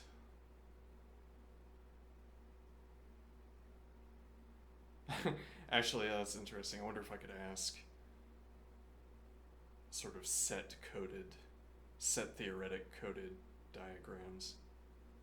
Draw two sets, one of which has red, green, blue circle, and one of which has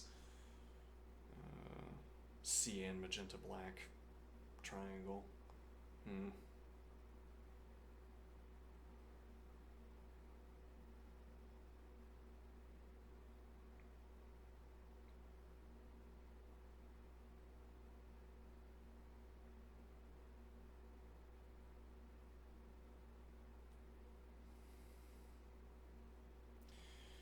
So if I did both, $40 a month.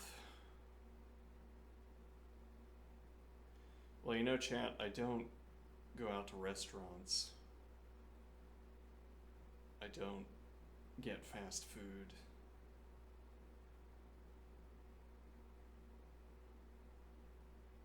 I don't go to the movies.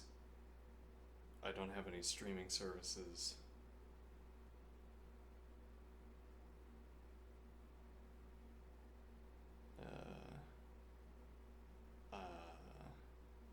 I don't buy video games. I I don't have any hobbies that consume consumables. I don't have debt.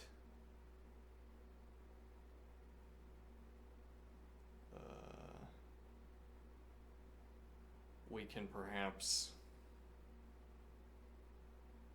go overboard for this. 2 subscriptions. How many years MMORPGs? $15 a month. Yeah.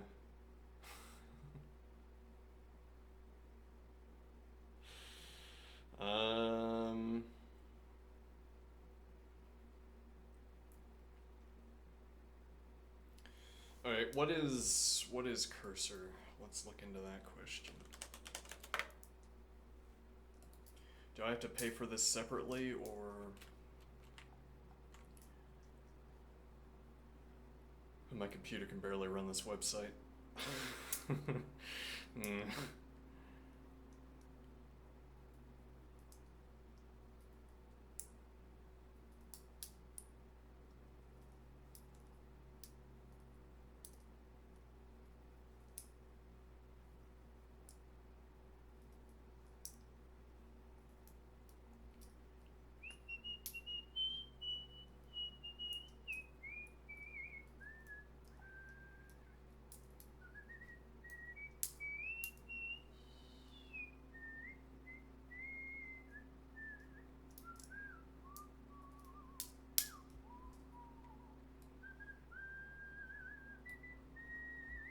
Pricing, yeah.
I don't quite understand the...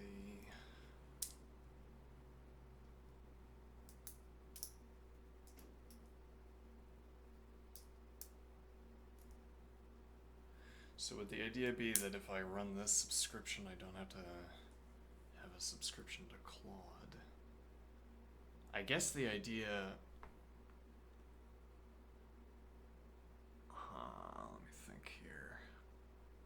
It's like you could sort of pool your Claude subscriptions. Like if you have coders who use it less, then you can dip into those requests or dip into those queries.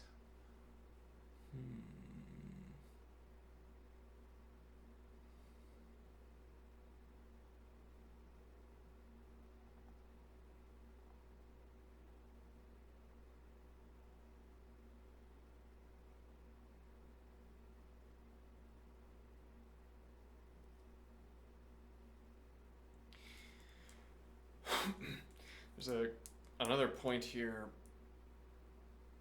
I wonder if Cursor has support for Racket. Oh no.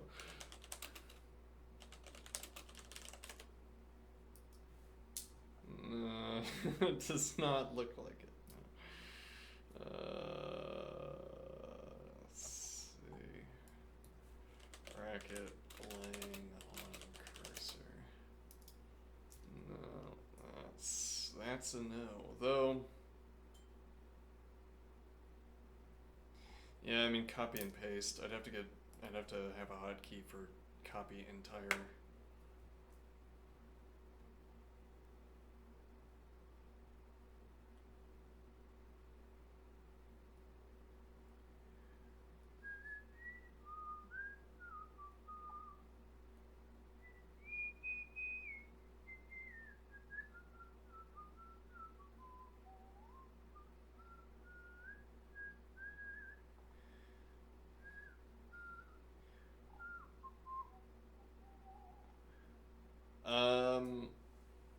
Yeah, though I'm wondering if this is not going to be good for my use case. What do I mean?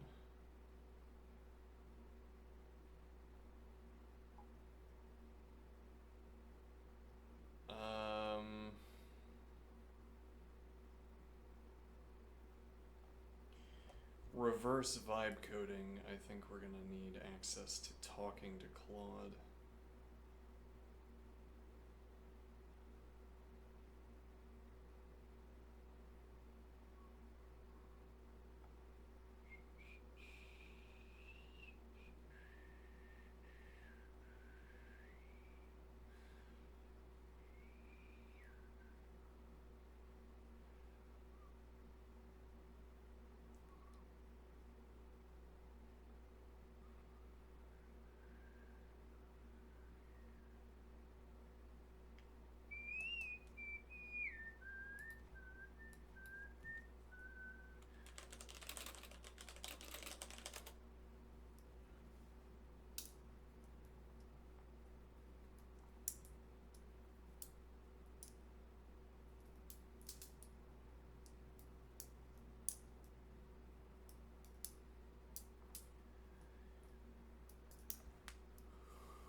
Yeah, so I mean, the point would be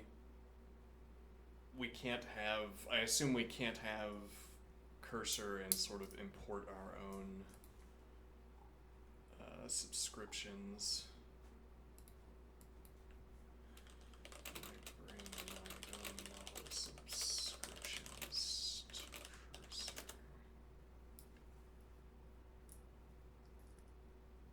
Ah.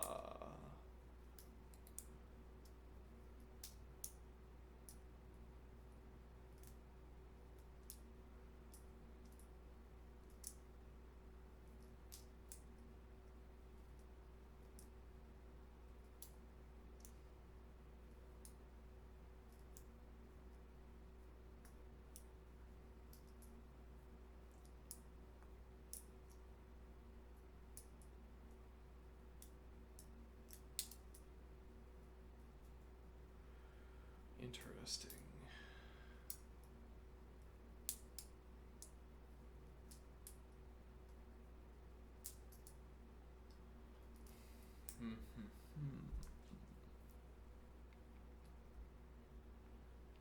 Some cursor features like the tab and apply from chat are powered by custom models. What is apply from chat?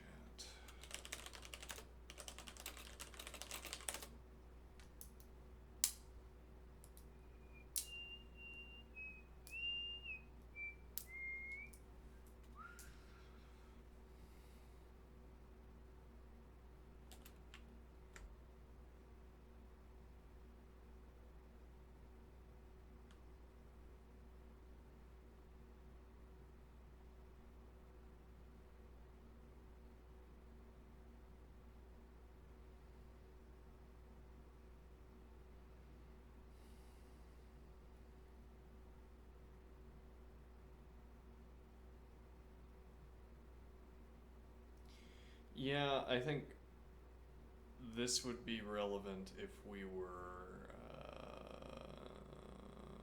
writing a lot of code. Though, I mean, if the idea is to step up and make our Emacs for, yeah, are we ready to do that? Emacs for arrows or colored arrows and squares.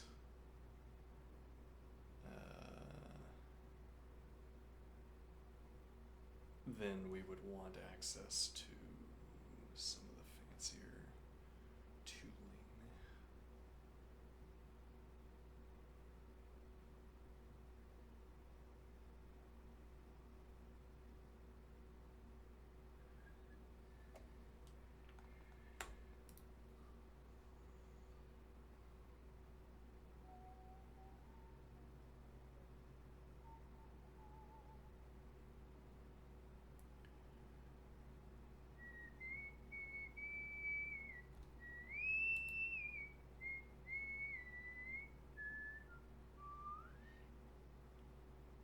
Actually, is there a comparable?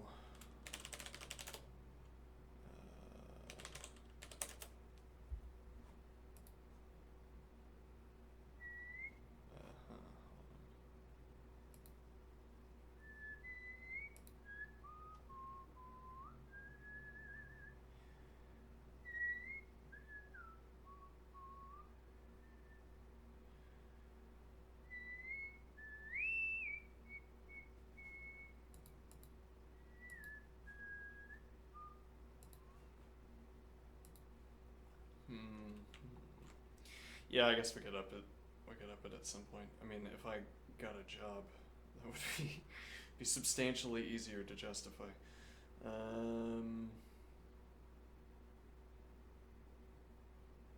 So we could talk with the models in their own chat windows and then go over to cursor and they could be there as well. Okay.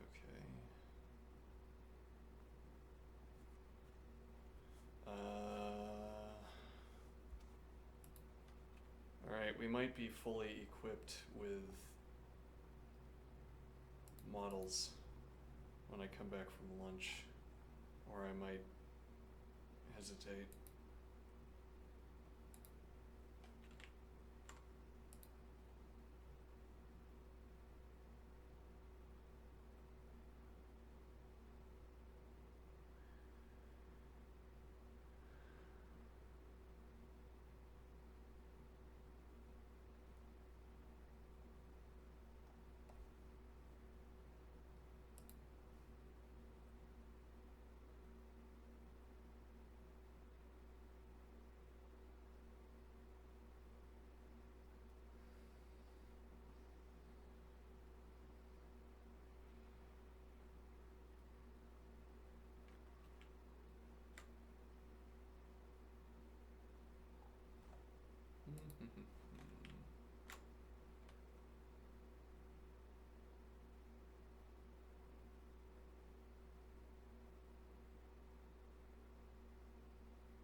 Yeah, we could follow through on an idea I had about a year or two ago.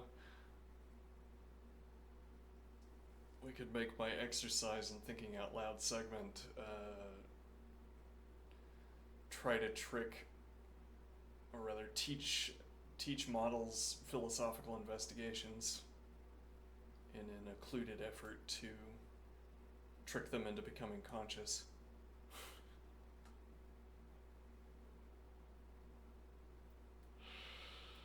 Hmm.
Yeah, I think stepping up as needed.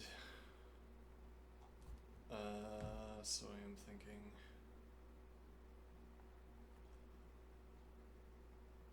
Yeah, I mean, it strikes me. So I adopt the same voice of sort of reasonability here. You know, do the reasonable thing.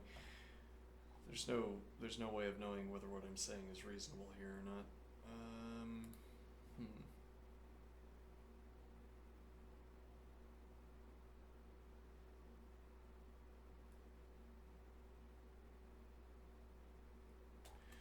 The apply feature.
So the idea is that if you wanted to change something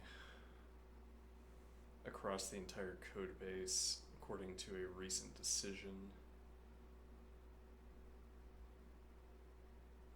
then you hit apply. Okay, and then that change is reflected wherever it's relevant. I guess the object example would be changing the name of a variable, but I assume it gets more complicated. Now, so the idea is we want to work up to building Emacs for arrows arrows and blocks.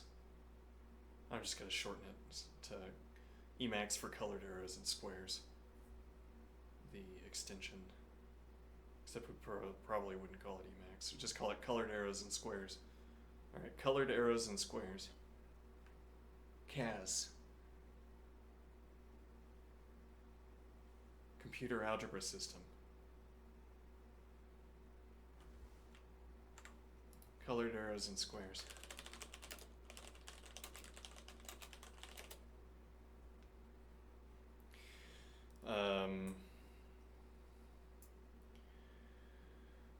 So we want... Actually, the real trick here would be, I wonder if I could get around learning Python to use Sage or Octave. Or more generally, if I could avoid learning Python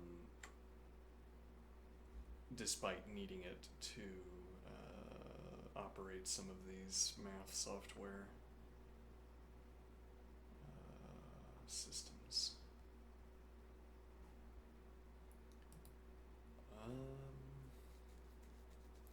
Anyway, so we're not yet building a massive code base, so the question is how slowly is that going to happen? Well, I mean, the model's probably not going to be able to help us with Racket is a point here. I mean, rather that we're not going to be able to prod the model into... Unless we can reverse vibe code it, I say, give me a sequence of leetcode problems that I can solve that will produce my colored arrows and squares software. Okay, and I'll do it myself in Racket. Well, because I can't help the model with Go or TypeScript or whatever.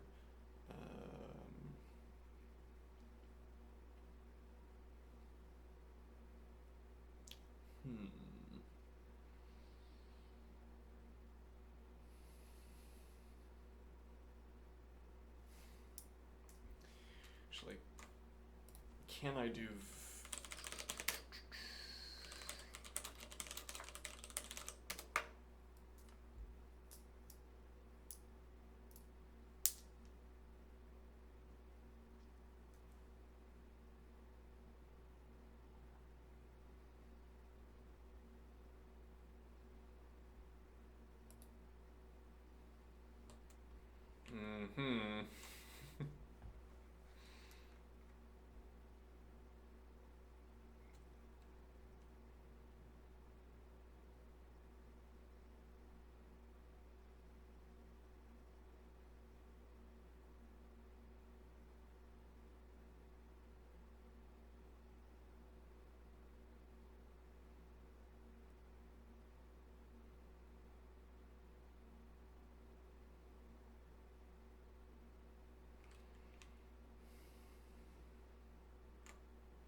What are the message limits?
So this isn't like you can't talk non-stop at them.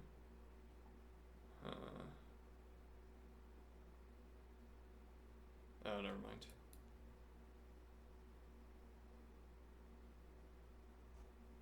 Virtually unlimited. Okay. I don't know what plus users are. Maybe that's a euphemistic way of saying free. Okay. Let's see.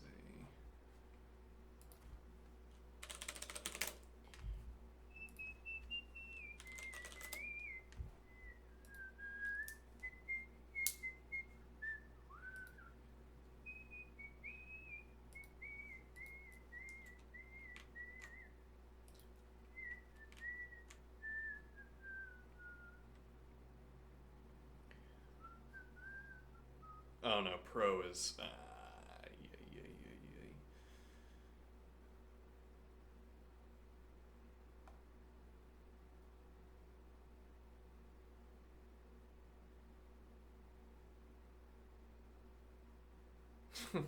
I'm a one user team.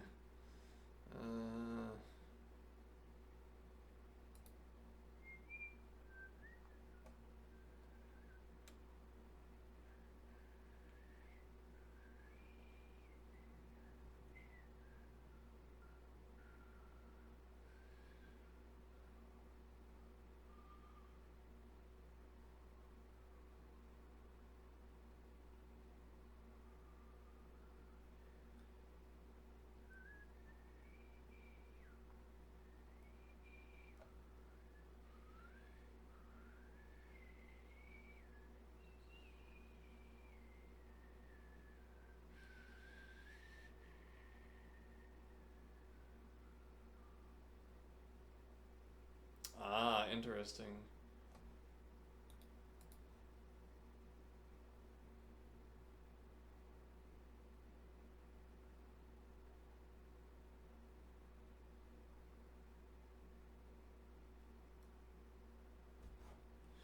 So that's probably something I need to know as well.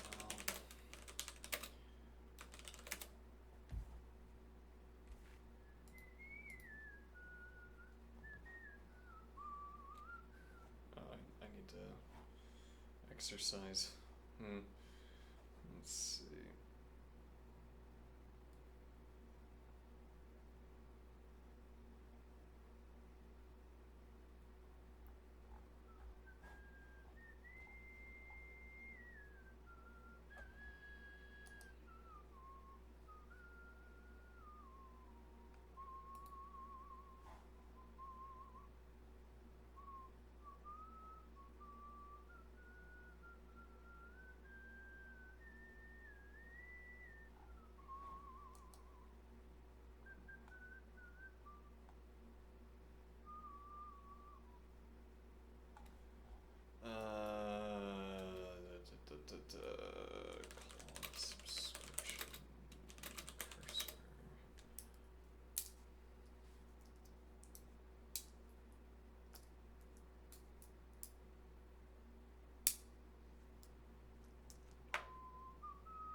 I don't really understand.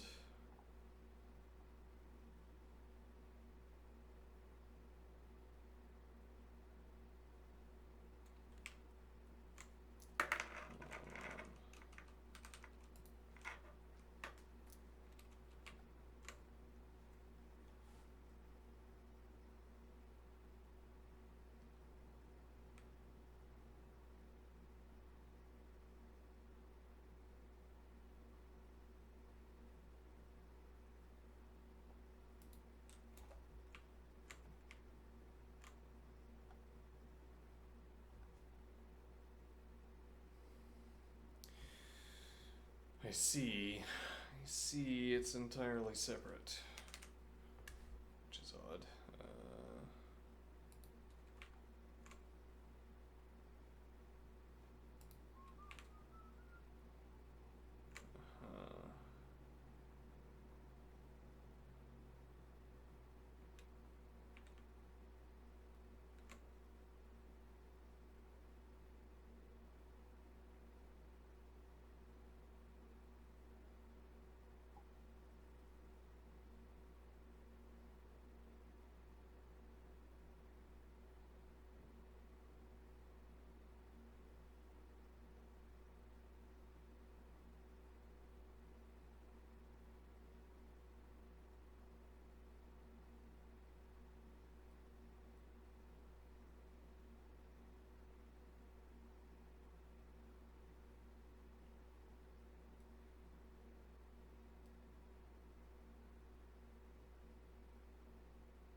I think I'm gonna have to call it for now.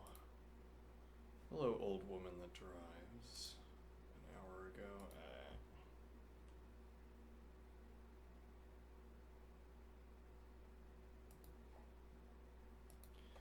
Alright, I'll be back after lunch.